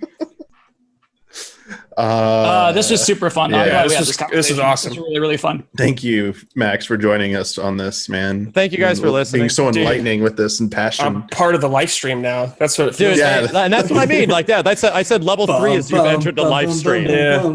Like, and that's really what it felt like to me as I was figuring this shit out. It's honestly what it felt like has felt like to me since the very beginning. You guys want to hear some potential, the last level 4 thing? Yes, give me all the levels. Yeah. Give me the Leave this with a final little level drop. 4 Yeah. limit break. Go watch the original trailer from 2015 with new perspective and listen to what they say. Pulling it up right now. Oh, the narration? Like the narration. Okay. Like Your just union that's my hands. last request for anyone that is like finished FF7 and you kind of see what's going on, and Maybe with the narration felt like it was describing fans, right? Mhm. The narration felt like the same description we sort of gave the plot ghosts, that it's describing the fandom of Final Fantasy VII. That's what makes that trailer so amazing. But it's describing the reunion. Mhm. It's describing FF7. Oh God, it's not.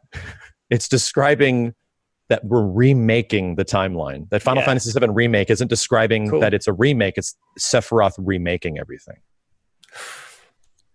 Goddamn. Fuck. Got chills, Yeah. dude, just thinking about it. And that shot of Barrett and Cloudlock walking through the light is them Oh walking through my one of God. the time portals. Yep. Yeah, that's what. Yeah, exactly. Yeah. Yeah. Portal. Like that Yeah. cutscene, that shot will probably be in the final game. Maybe near the end. That'll be like one of the final things they do. The exact same, like you guys remember that thing that Eris said where there's I She's feel like I don't know anything anymore. you remember when Aerith was describing at the near the end of the game what the wisps are, and she's like, every time they're close to me, something gets taken away from me. Like, Yeah. like She feels and less like then herself. She's like, she says, follow the flowers, like follow the yellow flowers, and it shows a flower like wilting. Remember the shot from the first trailer where there's a black Sephiroth Oh, the feather. feather from like Advent Children Sephiroth that falls in next to like a crumpled flower. They're already alluring that she's gonna die. They're already setting up for shit. Jesus, man. Yeah. I was not ready when I went back and I started paying attention to all this stuff. That from the key art to all this, it's been in front of our noses the whole time. Yeah. Goddamn. Geniuses. Genius. I can't wait. I to hope wait 2 to Nomura 3 like years. comes out the final part and like just drops a microphone or something in like the credits, just like respect. Take that. If they're able to pull it off, right? If they're able to, if these things are like all these very specific hints are, then it's Final Fantasy VII, but better. It really is. That, I think, is going to do it for this episode of Spoiler Mode. That was a lot to process. Lord. Guys, I've been waiting to talk about this for weeks. I can't. The comments like are going to be longer than I've had all Brad's year. been waiting longer than me, to be honest. I've been wanting to talk to Brad, so bad about this game. Brad. Just make sure I'm not crazy when I think about stuff because I didn't hear anything from anybody. Yeah. Oh God, it's like therapy. That'd have been torture, man. Yeah, for sure. I feel like I just need to watch the Ketchi doll breaking down emotionally, like on a loop. Like I just need a GIF of that repeating. Yeah, need a GIF of that. It's your state of mind right now. Oh, I have the final thing to. Oh shit! You said that like 4 times. I got the last. This is it. I'm gonna let you all go now. Is this the post credits? I got the last thing that will remind you guys why you should be excited about the remake. Or I'm sorry, part 2 of the remake. Avalanche, local florist, cat rat dog, or what is it? Rat dog. Rat dog. Yeah. Lab rat dog. Yeah. I'm like, this game is incredible. Like that simple moment alone is just so exemplary of what like Final Fantasy VII is. And the smile moment, dude. Oh, I love one of the best moments in the game. Gosh. Yeah. So that's all I got. Before you go, Max, can you let our viewers and listeners know where they could catch your stuff at if they want to hear more, see more? Yes. Shockingly, there's some Final Fantasy VII. I'm going through a playthrough right now on my main channel, youtube.com/miles923 or Maximilian Dood on YouTube. But for the majority, I'm actually a huge fighting game fan. Funny enough, FF7 Original is my favorite game of all time, and it still is. But if you're looking for a lot of fighting game content and coverage and gameplay and theories and all this kind of stuff, then you can check it out on my YouTube channel and Twitch at the same name, Maximilian Dood. Thank you. Thank you, Kyle. Thank you, Brad. Thank you, Ben, for joining us as well. And hope all of you who are watching and listening enjoyed. And we'll see you next time.